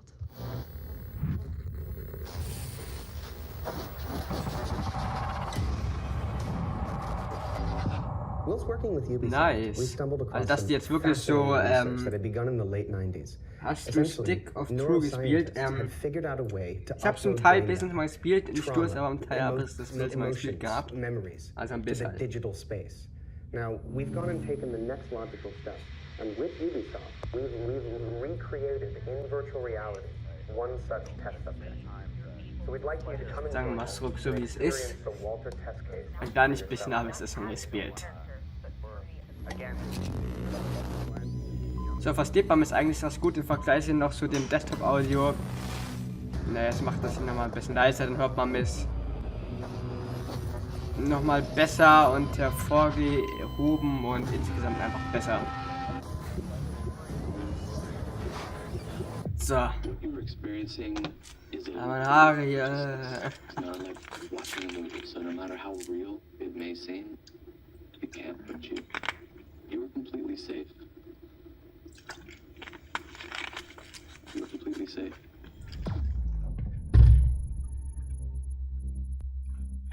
Ja, aber cool, weil ich mir definitiv hier was vorstellen kann, was von dem Spiel Enter the Home auf meint, was 2018 für VR sein wird.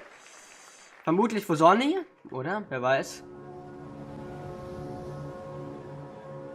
Okay, weiter geht's mit was Wassermäßigen. Also jetzt will ich auch Trailer zeigen.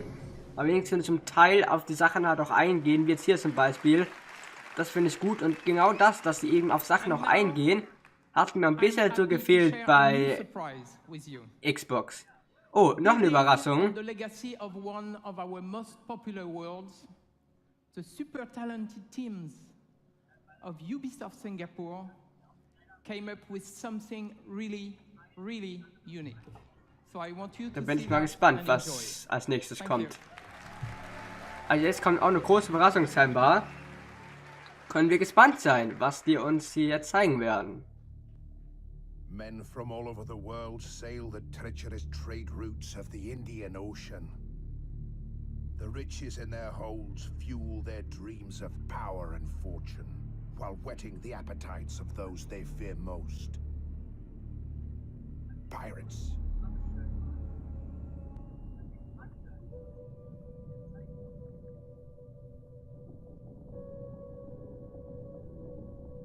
Es hört sich schon mal nice an, der Trailer.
ist schon cool, was die hier zeigen. Definitiv.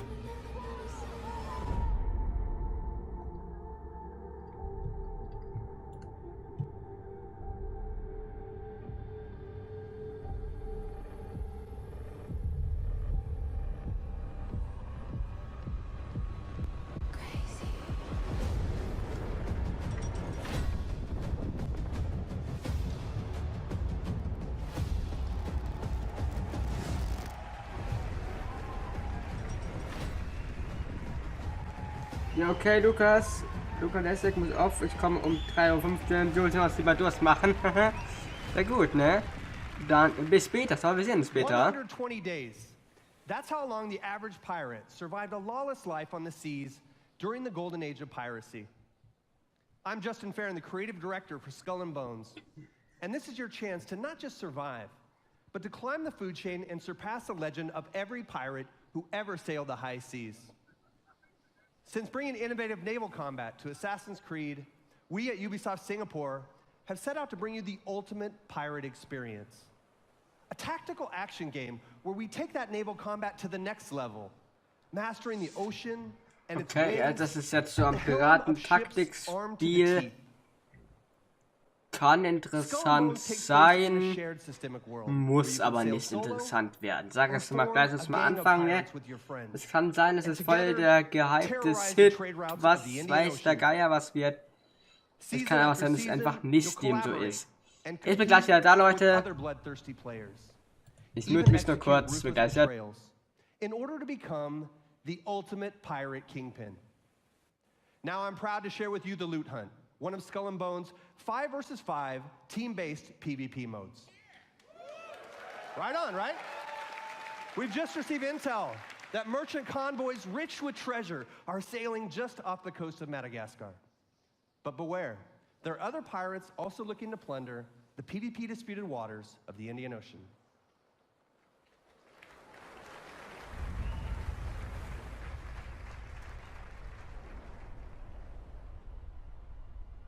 Also das ist eine Pre-Alpha-Gameplay, das heißt, es ist noch sehr früh in der Entwicklungsphase und das muss dementsprechend noch nicht so toll aussehen, aber es sieht eigentlich schon echt gut aus, dafür, dass es noch in der frühen Entwicklungsphase ist. Ne, was meint ihr?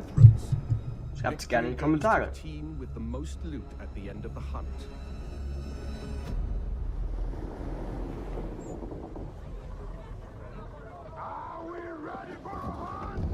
Knowing how to sail with the wind is a pirate's most precious skill.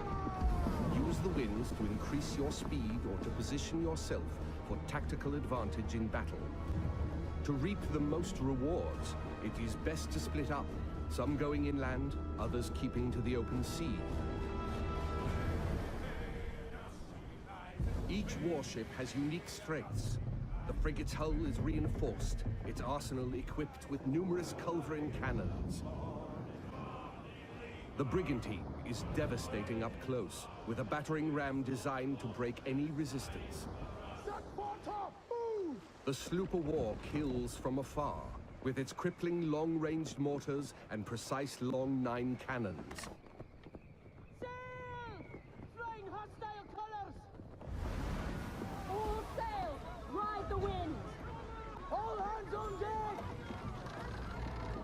Position fixed! Open fire! Nothing will save you now! Brace for attack! Drum, you soggy nutmegs! Don't let bloodlust cloud your purpose. You're here for the loot, and so are your rivals. Store the goods, then back to your station! The team that escapes with the most loot claims victory.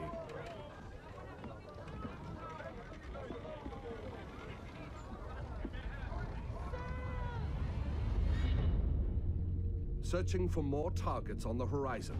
Our sloop of war spots a rival pirate ship further inland. Grafisch wirklich korrekt aus, wie ich es finde. Ich mache die Fähigkeit jetzt mal kurz aus, weil ich muss davon ein speziellen Pulli tragen. Und es wird mir gerade sehr heiß, weshalb ich den Vektor und die Fähigkeit erstmal auslasse. Ich werde sie aber alles später wieder anmachen. Nur sowas Infos, was wissen du was. to save the day, bearing the brunt of the damage.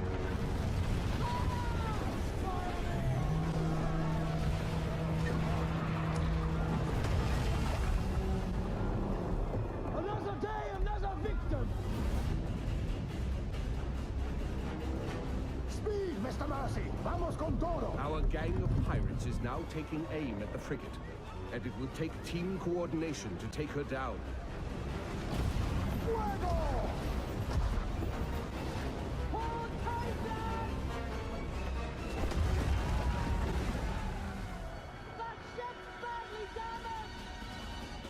They are killing. We can take their ship.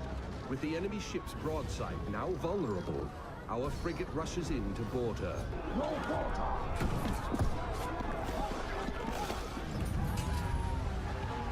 Taste of blackened silver. Fancy snorting some fish, miss?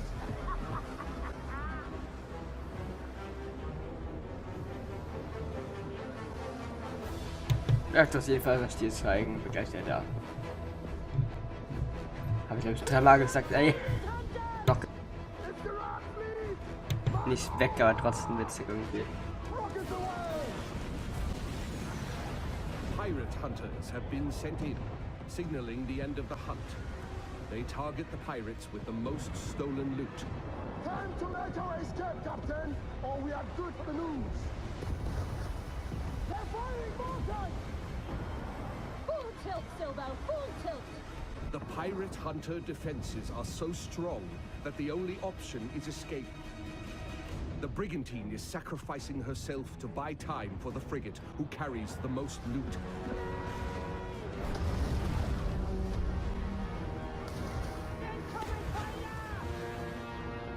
The frigate now needs to make its escape through the reefs. Captain, let's back for the reefs! Successful pirates know when to run, with their hulls full and the wind at their backs. Ich finde, das Gameplay sieht so echt cool aus, ne?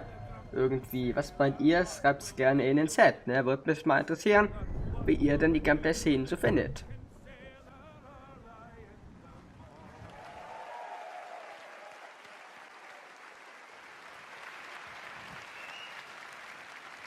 Thank you all very much. I'd like to invite you to play the loot hunt at the Ubisoft booth at E3. And please register for our live phases online. Oh, and one thing I forgot to mention. The world of Skull and Bones man kann es da fürs Beta-Access einschreiben lassen, also dass man die Beta davon testen kann. Vielleicht macht es aus, kannst du probieren. Und ja, schau noch etwas spannend, denn es jetzt hier weitergeht.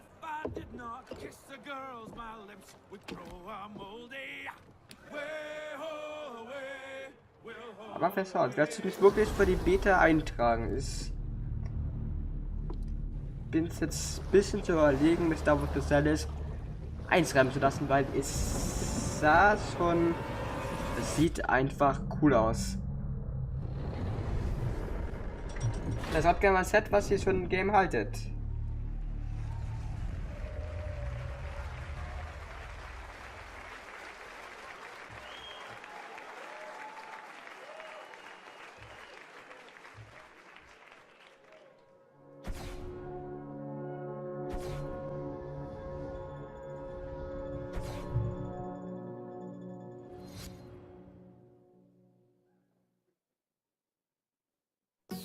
Nice, immer die aufwendige Show so, ne? Irgendwie. Oh, geil.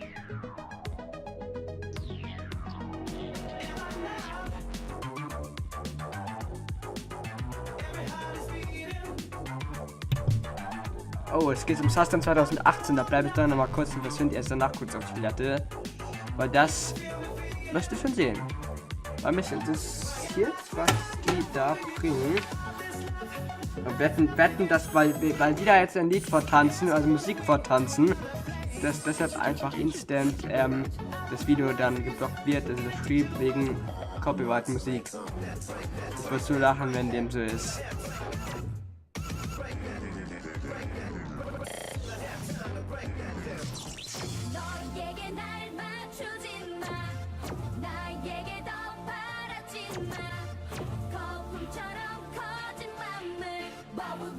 Ah, nicht da. Sustain ist auch so eine Sache. Ne? Die kommt jedes Jahr, die hat man jedes Jahr, die feiert man oder man feiert sie einfach nicht. Ja, and that's it. Ne? Also ist jetzt nicht so was Krasses. Die sitzen meine vermutlich optimal gehypten, oh Gott, der Panda-Bär, ja, Gott, ey. Meine gehypten, ganz ehrlich, das sind doch Arians Grande, ne? Da tanzen 3 Leute rum, die original aussehen wie Arian Grande. Das ist doch eigentlich gerade beim Mädchen übelst gehypt, ne? Das ist einfach nur Mädchen-Size so ungefähr. Klar, es gibt einige, die sagen, Sustenance war schon immer Arian Grande Size. Der ist ja auch noch real, aber ja, auch wenn, oh Gott, wie sieht denn die aus, ey? Aber wenn das alles wieder als Arian Grande Size ist, so krass schlimm. Mädchenhaft war das heißt Blanche irgendwie noch nie. Ne? Aber so die Musikanlage zwischendurch finde ich eigentlich ganz cool. Was sollten die auf der Basis Präsentation haben. Die finde ich ganz korrekt. Unkorrekter finde ich das Video zu sein, wegen so einer Size hier gesperrt wird. Mal was wir mal sagen, wir schauen uns das Ganze an, kommentieren dazu, denken uns unseren Teil. Ne? Und that's it, mehr oder weniger.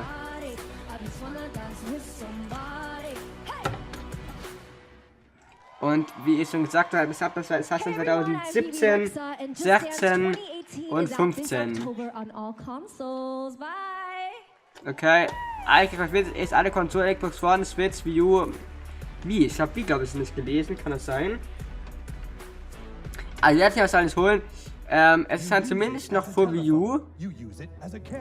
Jetzt ist die Frage, oh, die tun jetzt auch Apps bringen oder was?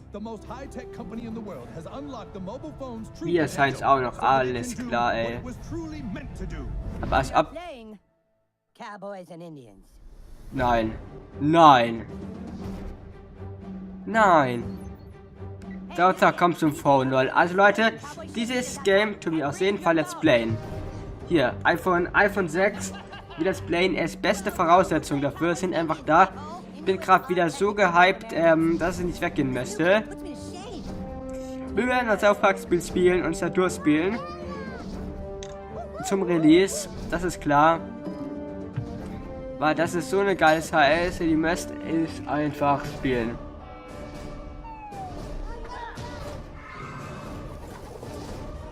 Werde ich auch spielen, also das ist cool. Je nach Sustenance war es jetzt eher so lala, war, muss ich sagen. Ist das wieder cool. Kommt 2017, das verfolge ich definitiv. Finde ich auch cool, diese Aufpack-Ankündigungen. Den ist Press noch sehr gehypt. Jetzt heute mal, was es weitergeht. Und jetzt muss der SF durch, heißt, mit dem ich jetzt endgültig kurz und bin gleich wieder da. So, jetzt wisst ihr Bescheid. Aber das ist nice, dass die, South Park aufs Handy bringen, definitiv.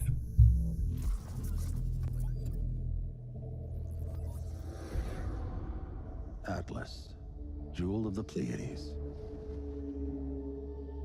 Das sieht aber grafisch auch sehr schön aus, muss ich sagen. Das sieht grafisch verdammt normal gut aus. Was ist das für ein Game? Das ist interessant. Erinnert mich ein bisschen so an No Man's Sky irgendwie, so ein kleines bisschen, keine Ahnung wieso.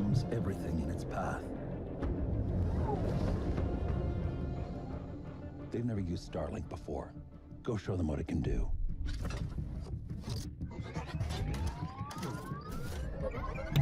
Da ist eine Nintendo Switch abgebildet, kann das sein? Hatten die da gerade eine Nintendo Switch gezeigt? Ist das jetzt so ein Switch-Exklusiv-Game oder so? Ich würde feiern, wenn das neben Super Mario Trailers, neben dem Super Mario Rapids Kingdom Land noch ein weiteres Switch-Exklusivspiel ist, aber ja, die hatten das zumindest den Switch-Deck gezeigt, das habe ich gesehen. Und gerade nochmal als Wiederholung.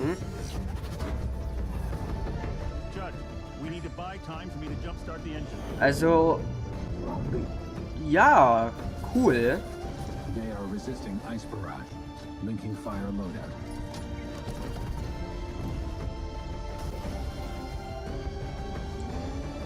against impossible odds, but together we will adapt and overcome.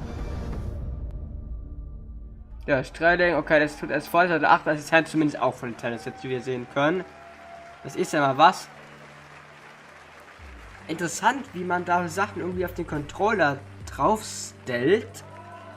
Ja, also das Konzept an sich finde ich recht interessant.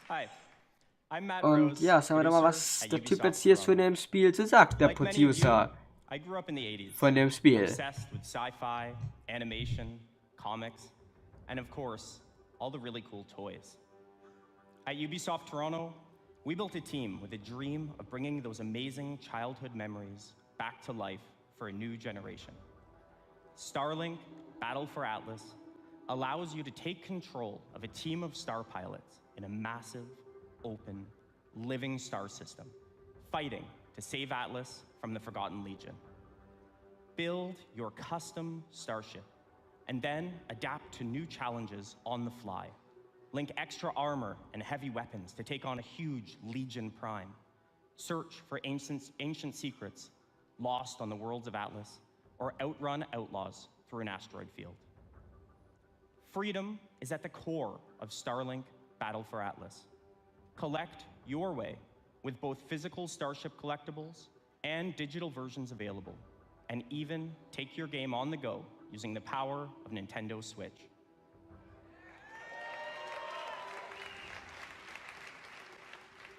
Visit starlinkgame.com for more information, and stay tuned for many more surprises over the coming months.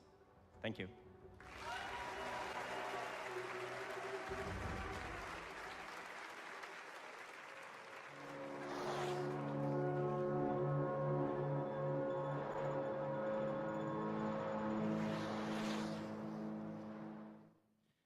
Hi, I'm Rebecca Coutaz. I'm the studio director at Ubisoft Annecy. It's a pleasure for me to be back on stage after our announcement at E3 last year. And we have had since then a full year of support and continuous development of Steep. Since the very beginning of this project, we have been working with athletes, and we have always been impressed by their passion and dedication. We learned how one champion spent 300 days a year on a trampoline to practice for that perfect landing. We learned how others make more than 6 million turns to practice for the 15 they have to race in competition. These athletes, they travel to the world to train with the best, to compete with the strongest, and to challenge themselves with the most experienced and skilled coaches. It's truly a level of passion and dedication that goes well beyond our everyday lives. And when you talk to the very best of these men and women, you realize that there is something they always have in back of their minds at all times. It's a dream that takes years of preparation for just one go at that unforgettable moment. This December, with our first Steep expansion, this is the journey you will take. Enjoy.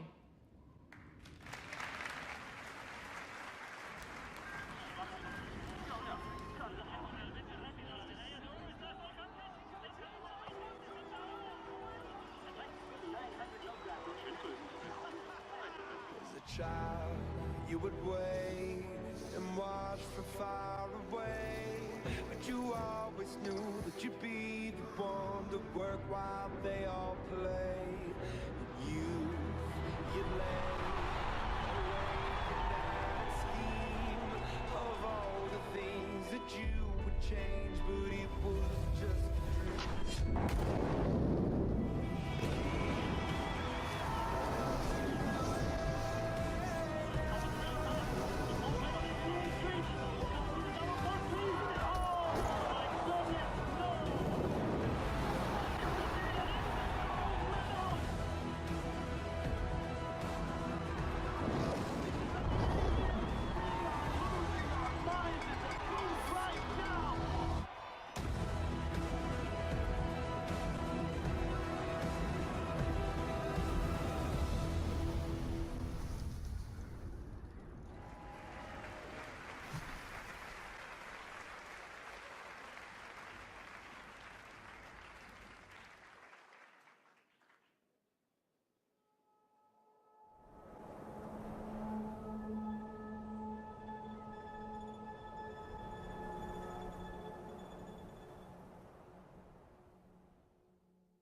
Hi, my name is Dan Hay, and I'm the executive producer of Far Cry the brand, as well as the creative director of Far Cry 5.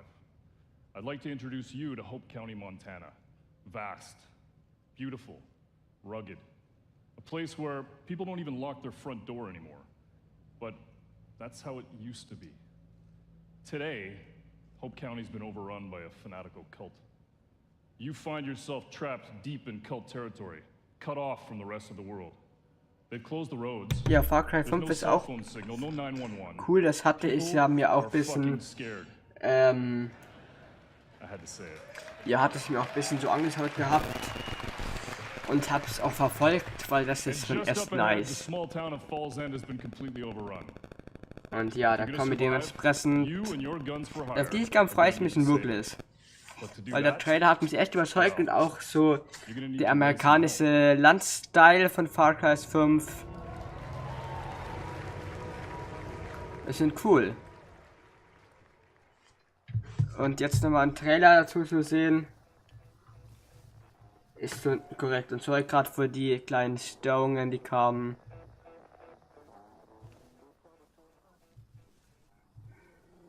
Ja, das sieht einfach richtig nice aus. Überall diesem amerikanischen Landstyle. Das ist richtig nice.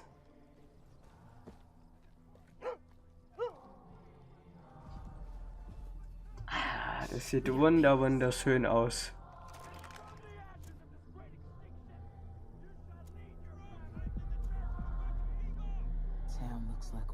Wirklich, ich liebe diesen amerikanischen Style. Auch wenn es ist eher um Knüppel und das natürlich eher weniger mit amerikanischen Lifestyle zu tun hat. Trotzdem, einfach super duper schön gemacht. Überall diese... Ach, ich liebe den amerikanischen Style einfach. Wirklich. Amerika wäre auch so ein Land, wo ich denken konnte, wenn ich mal erwachsen bin, da wandere ich hin aus. Wenn Trump bis dahin nicht Amerika komplett zerstört hat. Aber natürlich würde ich dann eher weniger hier solches geblutige Gemetzel im Real haben. Das reicht schon in den Games. Aber mir geht es um die, ja, über so insgesamt, der amerikanische Style, den wir haben, so mit Hintergrund und so weiter.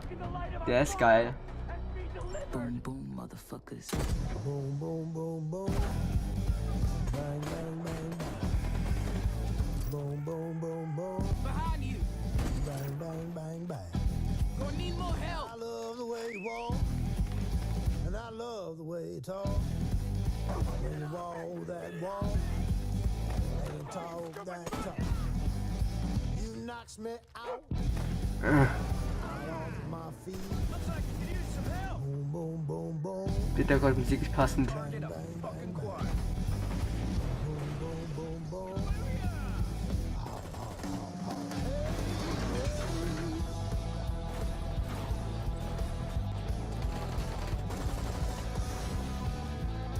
Der Trailer ist ja episch.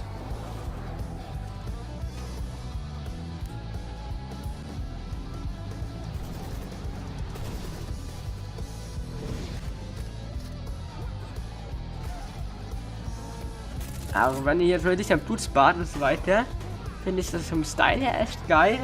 Das macht mich das Spiel macht mir das Spiel auch total anders an, weil ich den Landstyle so mag und ich fieber echt noch zum Release vom Spiel hin, weil ich das so nice finde. Hab die anderen Far Cry Teile nie gespielt und das ist auch der erste so in amerikanischen, der diesen amerikanischen Landstyle hat und das ist schon cool. Oh, mit was geht's jetzt weiter? Da bin ich sehr gespannt, was es jetzt hier so dunkel und geheim weitergeht. Man hört Sirenen.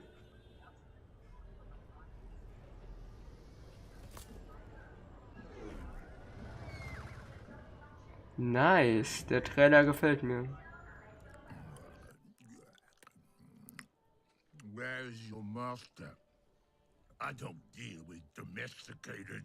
Hey, the fuck? I ain't got no master, but I do have your little toy. Show me the OMC. Denke ich mir einfach instant nur.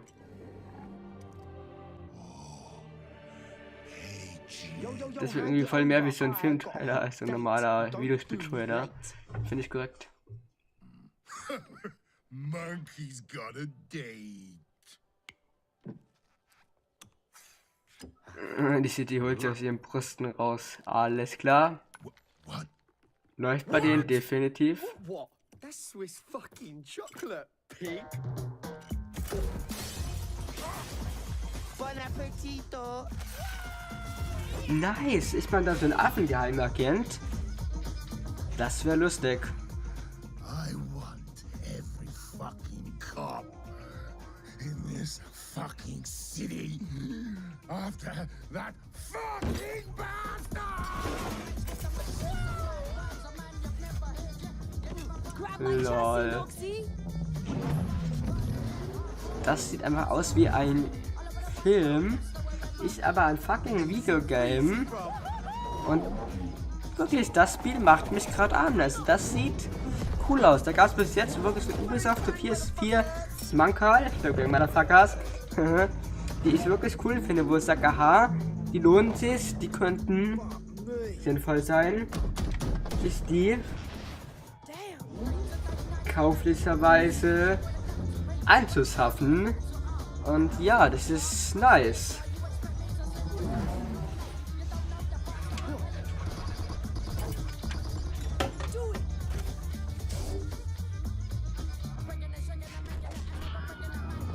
Also der Trailer ist episch.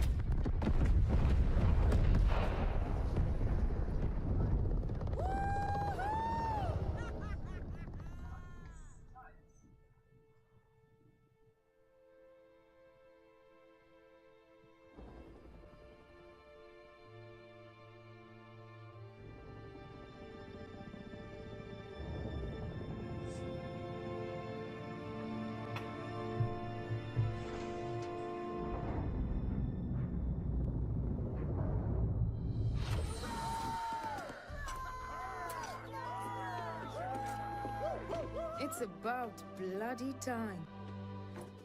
Das Spiel tut so auf ich glaube, das Spiel tut ein bisschen so auf so Kinder-Unterhaltungsmechanik, so wie, ich sag mal, verbesserlich, ne?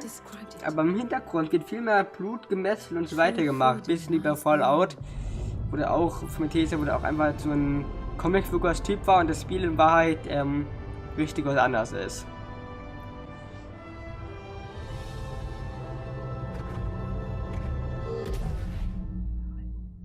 Okay, und jetzt beginnt diese Science-Fiction.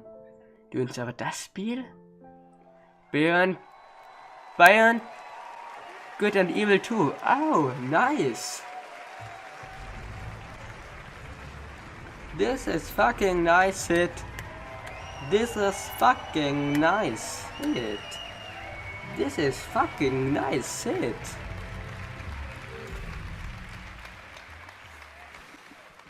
Thank you. Thank you very much.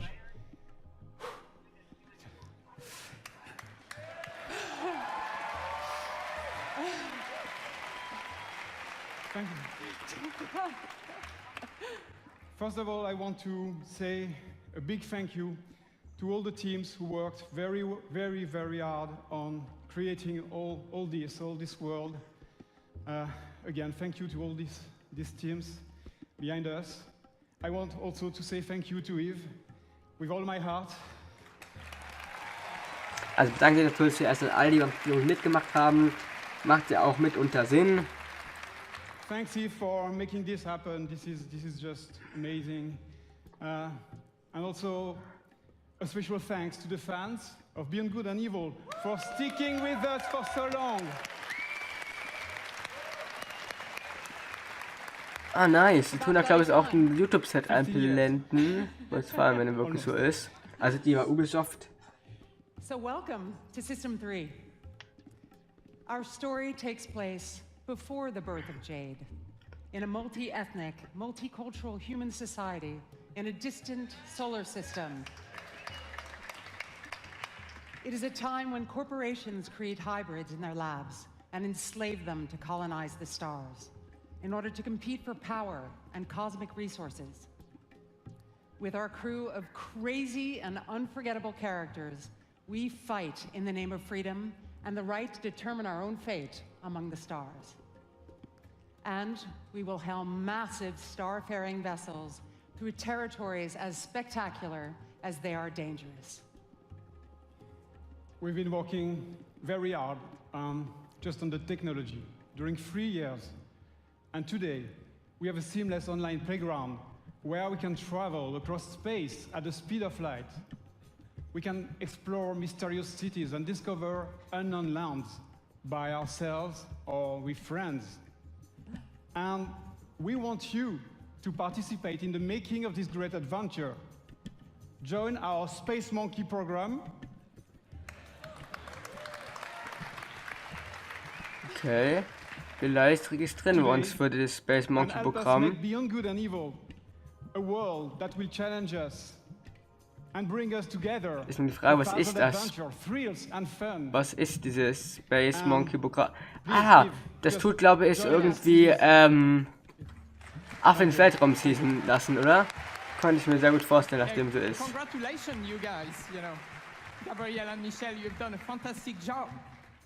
It's amazing what you have been able to achieve, and you and I and all the teams have the power of creating games that will amaze all the gamers. And I think video games can help us. Oh, ich glaube, das kommt langsam so zum Ende hier. So thank you very much. Thank you. Congratulations. Thank you. Kann das sein? Ich glaube, die zeigen aber nochmal richtig nices Gameplay so zum Schluss. Könnte ich mir vorstellen. So now, I would like to thank everyone here in the room and those who are watching us from home. Thank you for listening today and thank you for playing our games. So to all the teams at Ubisoft, thank you for your incredible imagination and enthusiasm. All of us here, we wish you all a lot of fun playing games this year. So thank you very much and have a Du hast great jetzt einfach alle hier nach und nach hier Bühne gehen. Ja, wir werden eine großartige E3 haben. Und hier Ubisoft, das war wirklich eine geile Präsentation. Genauso wie Microsoft und EA. Jetzt ist die Frage, was macht Sony? Wir spielen bis heute ab 3 Uhr auf jeden Fall live. Mehr Informationen dazu gibt es gleich. Okay, wait, look, most importantly, it's not over. The show is not over, folks. Okay. We're gonna send you back to the home base behind the theater. We have 30 minutes of an exclusive, what is it? I lost it. Assassin's Creed Origins exclusive gameplay. 30 minutes right now. Let's go back to home base outside the theater. Thank you for watching. It's not over. Stay tuned. Holy shit! Oh my God.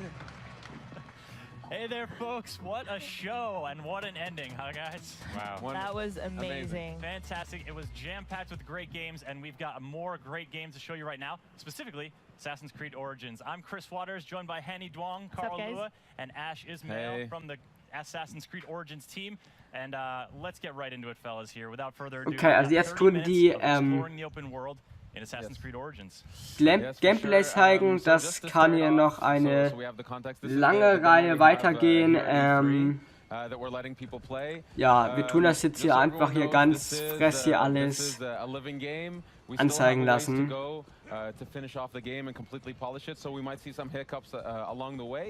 But we fully assume that. We're super proud to be here to show it off. We've been working a long time on this, and it's finally exciting to be able to show it and have people play it and send us feedback. Aber definitiv, ja, wie fandet ihr die Ubisoft-Präsentation? Würde mich ganz gerne, das würde mich interessieren. Könnt ihr mal gerne in die Kommentare schreiben, wie ihr die denn fandet, wird mich echt mal interessieren. She's a beauty. Yeah, she's a beauty. She's a great scout. So right now, Carl's using her fandet ihr sie gut to oder tag eher the enemies, but also tagging opportunities in the nicht so gut?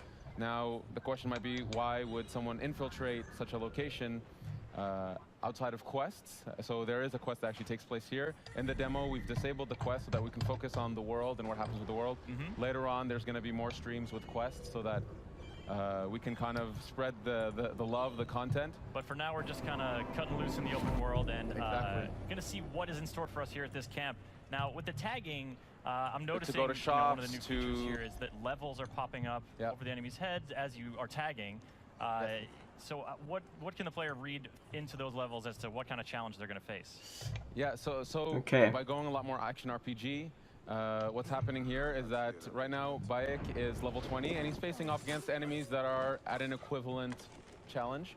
And so this would be considered eine halbe Stunde oder so geht das Ganze noch. Das ist, denke ich mal, noch aushaltbar. Wo wir uns nochmal das Stunde Gameplay anschauen. Die spielen die sichtbar irgendwie, irgendwie auf dem PC mit einem Xbox-Controller. Und ich jetzt so auf die Schnelle sagen, dass die spielen. I don't know, ob die Mucke so ist, aber ich denke mal, ja. Interessant, was so dazu alles sagen. Ist ja doch so ein recht interessant zu wissen. Aber wie gesagt, ich würde mal ganz gerne interessieren, wie fandet ihr die Ubisoft Pressekonferenz? Könnt ihr gerne in die Kommentare schreiben. Ich lasse die jetzt kommentieren und reden, weil die sind ja hier die Kommentatoren und die, es ist jetzt, ich letztlich jetzt einfach deren Job hier zu reden, nicht unser dementsprechend lassen, die großartig reden und lassen die kommentieren. So that's something that we fully embrace in here. So all the NPCs of the world, all the humans, all the animals, they have a full life in the world. They have Und ich müde mich jetzt, weil die machen ja schon genug, was das Kommentieren betrifft. Dementsprechend, ja, kommentieren die. Jetzt tun wir nur die Hashtag UbiE3 raus, weil das stört hier drinnen. They sense something. They've seen a lion getting released. They've seen. Dann viel Spaß beim Zuschauen. Yeah, a fire. There you go, Carl. Something's going well on. done. Well done. All right. Nice job, Carl. So here we go. So we just picked up a bow. So this is something that's really important in Assassin's Creed Origins. It's gear. Goodbye, terrible. He was so kind to you. Es ist interessant, was die zum Teil spielen. So, und ist da jetzt so ein bisschen. So we picked up a bow. Ja, was drauf, das ist so. Also, die kommt hier jetzt. So rarities do matter in this game. Yeah. The more rare the equipment is, the more attributes it has, the more properties it has. So as opposed to just does some more damage, it cannot have other properties. Like what is an example? Exactly. So other properties could be things like poison tipped. You know, being able to generate adrenaline. Adrenaline is a concept. It's a resource in the combat system that allows Bayek to unleash a fury of attacks or just devastating, overpowering attacks. And you can build adrenaline through the combat system. And some weapons charge differently than others, so this is part of the depth of the combat that we want players to mess around with. And this is a whole new combat system you guys have. Boom, headshot. It's way different than Take him out, poor guy. Oh, so this guy's a commander, that's the gold icon. There we go, Dead. So there we go. So killed. So here we found a second bow. So in a military location, military locations are great for finding equipment and new gear. Aside from playing quests, these are also places to be able to upgrade Bayek with new weapons. Loot all that. So here we found a bow. Oh, we leveled up, which gives us an ability point. So we'll check that out in a second. Check it out now. Yeah, and we found a shield. Oh, cool. Nice all right, job, so here we're Carl. looking at sort of the skill tree, and I'm seeing 3 different branches. Yeah, it's more of a graph. What that means is there are flavors. So on the one side, what you see here is the Master Seer. This is more the abilities that are aligned with manipulation. So manipulating the environment, animals, and NPCs. In the center, we have the warrior aspect, which is really delving deep into fight. And the hunter aspect, which is more the stealthy approach of being an assassin or being a ranger. And the idea is players can dedicate themselves or go through the graph however they want. That's why it's a graph, because they can actually kind of spread themselves as they wish. They can really craft their own assassin. And you can even focus on one area. If you want to be the absolute ultimate warrior, Ultimate warrior. you can dedicate yourself. So the last ability on each graph, you can keep pumping points into it. So you can really become that super powerful archetype that you wish to play. You just got to chase down a fluorescent outfit and you're good to go. So what kind of player would you be, Ash? What's your personal favorite style?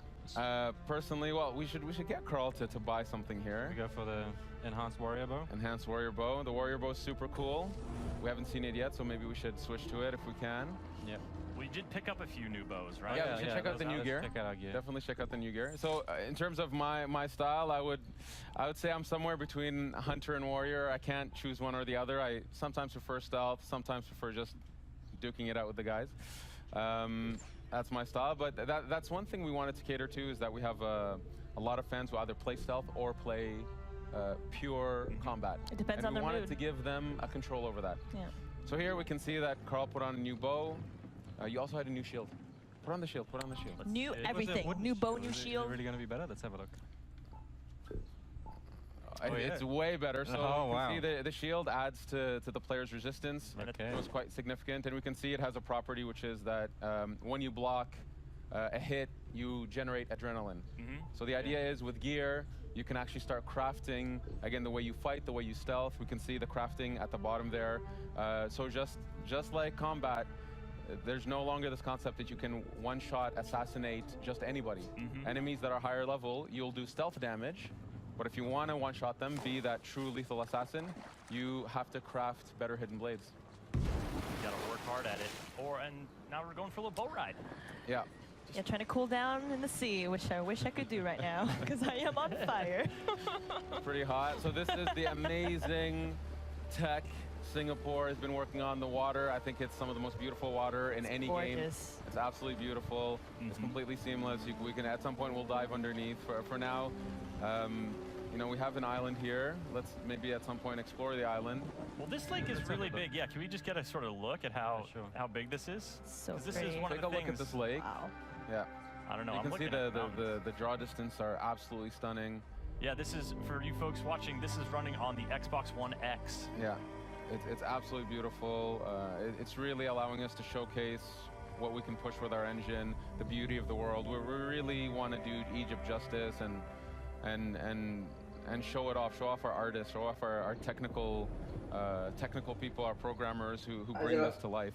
It's gorgeous. So here we can see some boats in the distance. This bigger ship here, there's always opportunities. The world is alive. You know, fishermen are out catching fish. They'll take their goods to shore, to docks, take them to the markets, go home and sleep at night. And there's always opportunities for the player here. All right, out for a little swim. And you mentioned underwater. Let's take a little dive. Okay, let's take a little dive. Take a look. You know, I see something dangerous off in the horizon there. Oh, yes. Yes. Oh, what is that? It's a hippo. Oh, man, do we have other He looks pretty friendly. Let's get closer. See what happens. It's a good idea. Very good idea. Or not. Carl has a great track record with animals, so nothing could go wrong. Yeah. But so you've heard about his stories from Singapore, I see. So here, so this is a location. The reason there's loot here, the question might be, why is there loot here? The reason there's loot here is actually this island. It's where the Ptolemies, so the guard force, they use this island as a way to stop, to take a break, to actually refill on some of their stocks. Yeah, and so here we can see there's actually a guard on the other side who's been killed by what? I don't know, but maybe the hippo. Not a hippo. No, he's a good guy. I think we should say hi. Nice dude. He's a nice dude. Oh, I got a spear. You got a spear? Use the spear. Switch to the spear. Okay, let's switch. Yeah, because that's the thing. We've seen sort of that short curved sword in action. The Kopesh, yeah. But there is a variety of weapons, and the sort of the reach of the longer weapons is going to affect how you are in combat. Exactly. So we have a ton of types of weapons. So 8 melee weapons, 4 types of bows, and this is just the types. Then within them, there's levels, attributes, properties, and all that stuff. And of course, it's a completely seamless system You should get here. in We're closer. using the bow in water. You should get in closer, Carl, and see what happens. Those birds, if Carl is good, he can shoot those birds down. I got other problems right now. Let me deal with this angry beast. They're just trying to say hi. Okay. You know? I feel like you're engaging it on its home turf. Like maybe they're slower on land. You don't want to. Oh God. And he's using the spear. Oh no! You're smacking the hippo with your spear. Oh, poor hippo. What if it's a mama? Now, you know what? Man. Now you've gotten Carl. him angry. He just wanted to say hi. Oh, I think if it's a mama, Carl's in even more trouble. Yeah. Keep circling You're vicious, yeah. No hippos were harmed in the making of this demo. No, no actual hippos No were harmed actual in the hippos. making of Assassin's Creed. This one's being harmed, though. There we go. All right. So when you loot a hippo, what are you gaining from this beast? So, What was the purpose of this did you ever massacre? think you would say that sentence in public? So animals, so the fauna of Egypt Whoa, is... okay. Just throw that guy off his boat? Yeah. Poor guy. So this Sorry, is... buddy. There's a hippo just over there. Careful, huh? You can use the corpse as Aber a ist doch float. You'll be schon. fine. Jetzt melde ich mich auch mal wieder zum Wort. Das Game sieht echt cool aus, gerade auf der Xbox One X. Also es Respekt an die Entwickler. This is something nice. Wirklich. Really nice. Gefällt mir. Gefällt mir auch. Der Controller ist klasse, by the way. So this is part of the progression system. So you gain materials that you would use to craft some of your gear. So that's... Oh! You're just a shit starter, aren't you, Carl? It's military, it's alright. These are military dudes. Oh, put He's your on fire now. Okay. Ooh, fire on a yeah. boat. That's a recipe for disaster. I like it. Oh, the fisherman's coming in dangerously. Oh boy. Is someone else mixing it up over There we go. Oh, now the boat's on No, fire. it's coming for me, though. He knew that his boat was in trouble. I better leave. Just leave him to tread water. Yeah. So you know what? If the situation was slightly different, I love how this guy's just along for the ride. He's just in front of you like, what is happening? Yeah, the guy's just chilling. The thing is, Bayek is a Magi. They are protectors of Egypt. They're protectors of the Egyptian way of life, and Egyptians have a high respect for Magi's, and they go to them for help. This is actually feeds into the questing system, actually. So, as a Magi, he respects them. He's gonna let him take his boat for a ride. You do you, Bayek. You do you. Set boats on fire. I like it too because he's not like, obviously the boat's important to that dude. Like it's probably his livelihood. He's like, look, man, you can take this wherever you want, but I need it when you're done. Yeah, just be sure you bring it back in one piece. For a bit. He'll even wait a bit. Eventually he'll leave, but he'll wait a bit for now. He's watching me carefully. So courteous. Like, So hey, in courteous. case you need a getaway vehicle, I'm here, bro. Cool. Exactly. So here, this is another military camp, but this one's slightly different. This one's a wharf. Here, what we wanted to show is just what it's like to take on enemies that are much higher level. So here we'll see some guards. So there's some in the front gate there. So level 25, you see that the badge is red, which is kind of telling the player, yes, you can try. You can try. Try your best. Take a run at him. Give it a shot, but it's going to be a very difficult fight because you're not at their level just yet. Eventually, by going through quests, by completing locations in the world, you will level up enough. So I would recommend just trying. Carl, what's your plan here? Are you going to take on this challenge? Let's. Oh, this guy's. Oh, he looks vulnerable. So let's try a headshot. He's alone. Let's try a headshot. See how much damage it does. Ja, die sind immer noch bei der Pressekonferenz von Ubisoft. Da zeigen die gerade Assassin's Creed Gameplay, by the way. Oh boy, here we go. Sieht ganz cool aus jeden Fall. Und ich realisiere das gerade erst so am Freitag, erscheint das schon abends, ne? Das realisiere ich jetzt einfach gerade erst so richtig. You get an F for effort. It's okay. Yeah, 2 hits from me. Okay. So, look, the game is live. This is real gameplay. Exactly. Yeah, we take, we take games very seriously in the sense of we want this to be the representation of the game as it is. We want players to see where it is today. So yes, in a demo playthrough, Carl died in front of everybody. Killed. But I've learned my lesson. You don't have to rub it in, Ash. In front of everybody. I've learned my lesson and I'll just keep moving on. The level 25 is too high. Let's give them a wide berth now. And so you're coming in, you're sort of leaving the wharf and coming. Oh, hey, buddy. Yeah, so There's Carl our just friend. called for his mount. And does this horse have a name? Or Yes, is it I a horse believe- with no name? I believe this horse is named Amun-Re. Amun-Re. So, He's very but, handsome.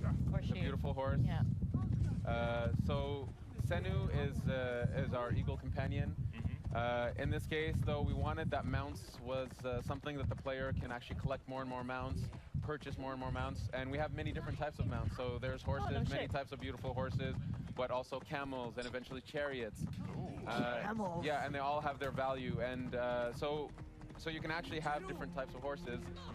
Senu being the eagle companion that stays with you through the journey. So there we go. So we have this beautiful black horse here. Was waren so eure Highlights von der Ubisoft-Präsentation? Mich würde es interessieren. Spit attack, no, but you can rear with the horse. Schreibt's doch gerne mal in Chat. The camel. Get the hooves in there. So we're sort of skirting the shoreline here, and you know, this is, you guys have built, as you were saying in the presentation, this is a country. You know, this is not just one city. So what kind of region are we in? Yeah, actually, before we go in, so here we found Umeria, which is a port village. Actually, maybe I'll ask Carl to go to the map. Sure. You can go to the map just to kind of give a general spacing of the world. So this is the lake that we've seen with Senu. If we keep zooming out, this is the aspect of the demo. The lake is where the demo takes place. Since we were riding a bit north of it earlier, we started around here. Yeah, that's how we unfog the world. By visiting the world, you unfog it. But just to give a breadth of this country that we've built. Oh my goodness. Yeah, move around just to show it's. Whoa. Yeah, That's it keeps ginormous. going. It's absolutely massive. Up to Alexandria in the north. Yeah, Alexandria. Nice. There's the Nile Giza Delta. Desert, the Nile Delta, the Giza Plateau, Memphis, the ancient city of Memphis, and it goes on. Then there's Fayum, Crocodilopolis down in the south. The world. Crocodilopolis. Yes. Real city. I like that place, Thieves Land. What's going on? Does anybody ever go there? Really honest It's people just like like, that. I think no, you don't want to go down. daring players should go there. There's a lot of cool stuff in it for them. So just to give an idea that we, this is a country. Egypt is, it's such a majestic setting, and we've dreamed of going to this place. And so when we started, and we decided we're going to Egypt, we understood that it was going to be, a labor of love. It was gonna push us to develop new technologies, to build such a crazy big world. And then to even populate the world with all these people that actually have agendas and purpose. For example, these people over here are being attracted by an event, if Carl would look at it. Oh, God. Yeah. Oh, my goodness. Yeah. Oh, Egypt is hard. Egypt, it was a tough life. Place. Let's investigate. Priest, what has the boy done to deserve this? This has nothing to do with you. Back away. The boy will get what he deserves. I serve Sobek. I serve Sobek.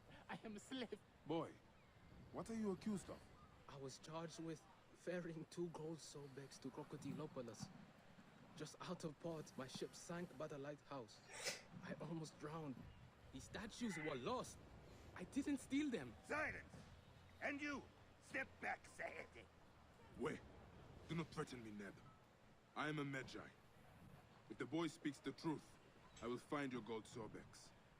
If he lies, he is yours to deal with.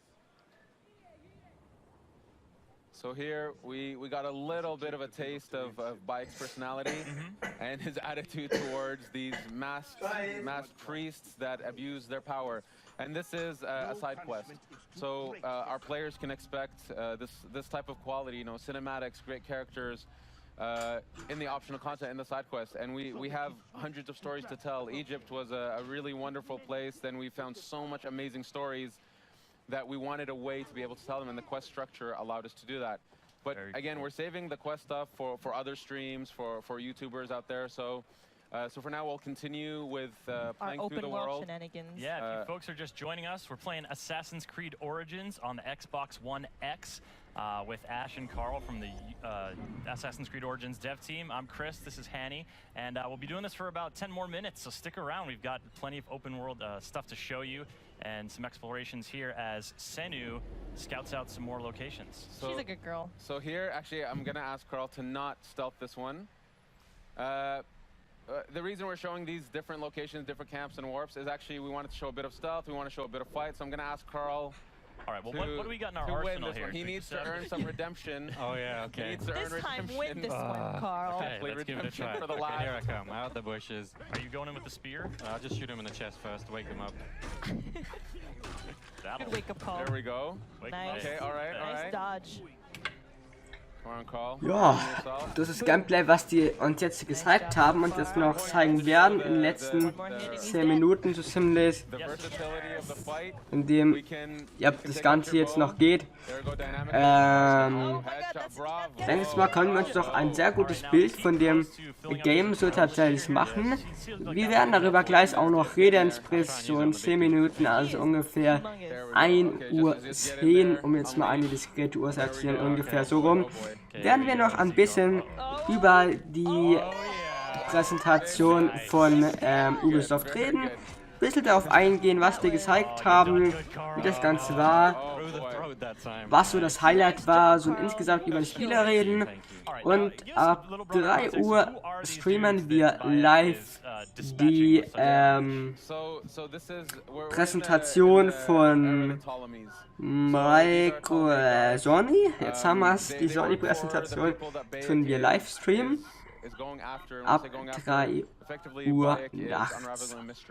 Und um die Zeit zu überbrücken, bis dahin werden wir ein paar Runden Splatoon online spielen auf der Wii U. Nächtlicherweise gleich, das wird sicherlich ganz cool. Dazu aber mehr in 10 Minuten oder eine Viertelstunde, weil wir noch ein bisschen über die Ubisoft sprechen wollen, also sobald das vorbei ist. Jetzt lasst die Kommentatoren wieder weiter kommentieren. Und ja, schauen wir uns nochmal die letzten paar Minuten gebannt das Spiel an, was ja wirklich sehr cool aussieht. These are the people he's after. This area of the world, just to say, if we take a look around, yeah, Carl, this is a beautiful shot of the world. Carl, give us a slow pan here. So this is well, actually, there's a reach high point, so we can get a better view from there. Yeah, so we're gonna do a viewpoint. We'll do the viewpoint. Just for a sec, we're seeing, you know, some serious climbing here, a hallmark of the Assassin's Creed franchise, but that rock didn't have any like obvious handholds on it. Like, what's the approach to climbing in Origins? So the climbing, actually before we synchronize, just to look around. So pretty. So the climbing in Origins, it's so first we've revamped the controls, the fluidity of the character. So, ganz kurz mal an den Gaming-Ansatz, der einfach hinschreibt, abonniert mich. Weißt du, wenn du mich abonnierst, dann wäre das auch eine Logik. Von mir aus kann man auch meinetwegen, ich hasse es, aber ja, Abo gegen Abo machen. Ey, aber nicht bitte einfach hinschreiben, abonniert mich, ne? Ich meine, ich komme ja auch nicht in deine Videos, in deine Streams und schreibe dahin, abonniert mich. Aber vielleicht noch mal kurz was zum Game gesagt, also zum Game hier, was die zeigen. Es sieht wirklich sehr cool aus, wirklich das Spiel, und ich bin echt zuversichtlich, dass es ganz gut aussieht. I love secrets. There's really cool discoveries to find. Here, why don't we synchronize? So here, the world is, you know, kudos to our artists, our engineers, our technical artists. You know, this world is something. Absolutely, and you know, so synchronizing, you know, historically is sort of a way to learn more about an area, sort of clear the fog from an area. But you mentioned earlier, the fog clears by you just traveling through the area. Yeah, exactly. So we wanted to keep the idea of the viewpoints as an homage to the series. Leap of faith, there it is. There it is. There it is. Maybe we can explore a bit, walk through the area a little bit, just to give a flavor of the village life. Villages are great places to pick up quests, to go to shops, and obviously there are many quests inside villages. These are hubs of content. But anyway, so we're in a red zone right now. Weil geil, beste Begründung, ey. Oh. Est. Carl will now show us the fleeing technology. Yeah, I'd recommend fleeing maybe. Or you can fight. Ich finde es korrekt. Real confidence. Nee, aber wirklich, es war positiv überrascht tatsächlich von der Ubisoft-Konferenz dazu, aber wie gesagt, gleich mehr. So the warrior bow, it's effectively Yeah, our shotgun bow. He shoots 5 arrows at once. There we go. Oh my God, deadly. Bravo. Beautiful. Very efficient. It shoots 5 arrows at once. So, dazu ist man einen passenden Smiley hinsetzen. You can find bows that you can actually have more arrows on them. You can set them on fire by default. So this compound here, it's actually part of a quest. Don't want to ruin the quest for people, but this is somebody's home that's been, let's say, confiscated. And, Alter, die Streams, also das Programm, mit dem ich die Streams, also die Kommentare im Stream anzeigen lasse, das sieht mit dem im Stream echt hässlich aus, die Smileys, da die im Stream angezeigt werden.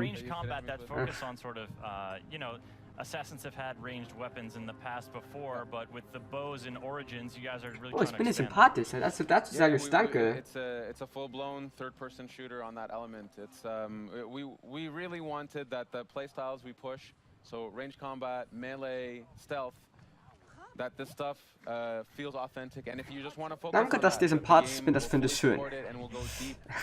So we've really pushed ourselves. Apropos sympathisch, das Spiel wirklich, das sieht echt sympathisch aus. Was sie Ubisoft hinzaubert mit ersten neuen Assassin's Creed. Also es wird ein Freund von mir wird das freuen, weil der sehr gern Assassin's Creed spielt. This is such a great way to wrap this up. Like we just saw a cat in ancient Egypt. Come on, guys. And you know what? So, also okay, weißt du was? Ich abonniere das jetzt auch. Ich bin in guter Laune. So here, look. So see, okay, look. So systemically. Und wenn du übrigens wenn du deine Abonnenten nicht auf privat gestellt hast und auf öffentlich, dann erscheint jetzt, wenn du mich abonnierst, so ein Pop-up, mit drauf steht, danke fürs Abo, by the way. Ja, aber ich bin ja nicht so ein abo-geiler Typ. Jetzt bei uns haben wir einfach das geile Spiel nochmal an. Ich bin auf dem Kanal.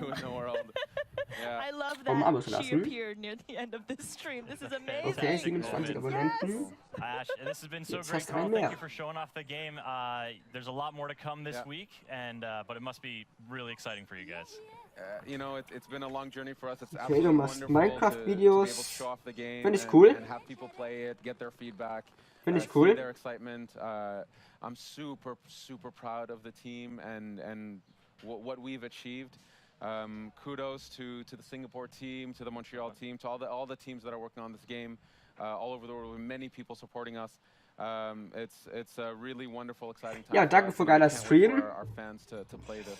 Absolutely, and they'll get to play it at E3 here, but das war's im Gleichen mit later der this year, October Präsentation. 27th is the release date. Yes, October 27th on PS4 Pro. Okay, also Oktober 2017 erscheint es. And of course, a launch title for Xbox One X. Fantastic. Well, if you folks want more Assassin's Creed Origins here at E3, there's going to be streams. Keep it tuned to Ubisoft's social channels to find out when and where those are. If you want more Assassin's Creed right now, you can head to the Ubisoft YouTube channel and check out the behind-the-scenes video from the Ubi blog.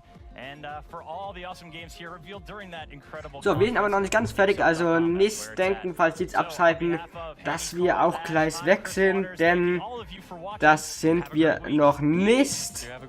Denn wir sind jetzt hier noch live, nur Ubisoft ist jetzt mit deren Präsentation fertig. Wir sind es aber noch nicht, aber gleich. Ja Leute, ne, was habt ihr so von der... Jetzt tun wir nochmal hier zurück, so ein Bild, das ist doch schön. Ja, ne, was habt ihr so gehalten? Von der Ubisoft-Präsentation wollte ich ganz gern wissen. Wie fandet ihr die? By the way, mein Lieblingsspiel, weil das gerade gefragt wird, mein wirklich totales Lieblingsspiel ist The Legend of Zelda Ocarina of Time. Die ist jetzt mal am Rande. Aber ja, wie fandet ihr die Ubisoft-Präsentation? Ich fand vor allem den Anfang richtig geil, wo Nintendo angekündigt hatte, zusammen mit Ubisoft, diese Super Mario Rabbids Kingdom Battle, dass das Spiel einfach wirklich erscheint. Klar, es wurde in letzten Wochen extrem oft geleakt, das Ganze, aber trotzdem, dass sie es tatsächlich erscheinen lassen, finde ich richtig nice und feiere das gerade auch sehr. Und ich glaube, wird ein richtig cooles Spiel. Oder was meint ihr?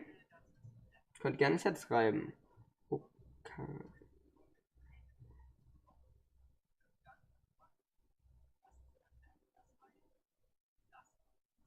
Und was ich auch noch sehr gefeiert habe bei der Ubisoft Pressekonferenz, waren die South Park Spiele, weil ich South Park eigentlich ganz gerne schaue. sowohl das Konsolenspiel als auch das South Park ein Spiel fürs Handy erscheint. Auch dies finde ich ganz cool. Ja, und falls ihr jetzt das Beta eingeschaltet haben solltet wieder Gaming-Eiers und ihr den Rest noch sehen wollt, keine Angst. Zum einen, weil Minecraft ist auch ein geiles Spiel, gehört auch übrigens mein Favorite. Stream ist auch live mit Community auf dem Kanal. Das heißt, falls du Viewers kannst du zukünftig auch gerne mitspielen. Minecraft, den Samstag ist so ein Stream, ist am Rande. Aber auch sehen, um das jetzt noch abschließend zu sagen, für alle, die jetzt später dazugekommen sind und eben nochmal anschauen möchten, ich werde die Präsentation auf jeden Fall noch archivieren. Das heißt, ihr könnt jederzeit auf meinen YouTube-Channel anschauen. Und des Weiteren wird es dazu morgen oder übermorgen auch eine Zusammenfassung geben, wo die wichtigsten Sachen von dieser Präsentation nochmal zusammengefasst werden. So Leute, jetzt noch abschließend. Ihr wisst ja, um 3 Uhr, oder vielleicht wisst ihr es nicht, dann wisst ihr es jetzt, um 3 Uhr ist Sony dran und tut seinen Senf zu E3 geben mit der Pressekonferenz von Sony um 3 Uhr nachts, das heißt in weniger als 2 Stunden. Auch diese werden wir live streamen. Wir werden genauso sein. In 5 Minuten, also 5 Minuten noch so, sind wir nach einer kurzen Pause wieder live und werden jetzt noch ein bisschen Splatoon Online spielen. Ihr könnt gerne mitspielen, falls ihr eine Review habt. Splatoon Online, ein paar nachtliche Runden. Das spielen wir mit einem Mix von Minecraft, bisschen Nächtlich, bis 3 Uhr, bis der Sonnenstream beginnt. Das heißt, wir haben noch volles Programm. Das war's dann jetzt mit dem Ubisoft-Stream. Wir sind in guten 10 Minuten wieder live und spielen Splatoon Online, bevor wir dann zur Sony-Präsentation übergehen werden. Ihr wisst Bescheid. Hoffe ich zumindest. Und ich bin auch sehr gespannt, was Sony dann bringen wird. Das aber später mehr. Denn das war's jetzt hier soweit mit der Ubisoft-Präsentation, liebe Leute. In 10 Minuten geht's weiter. Dann spielen wir Splatoon Online auf die U. Falls ihr habt, könnt ihr gerne mitspielen. Bis gleich, Leute.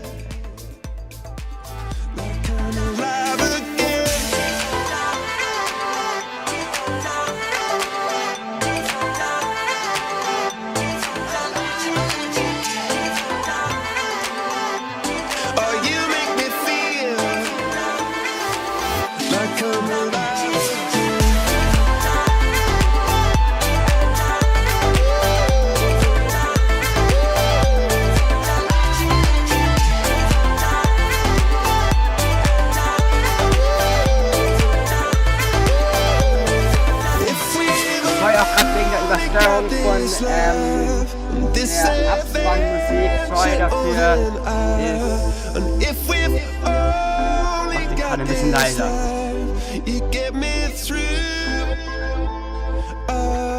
And if we've only got this love,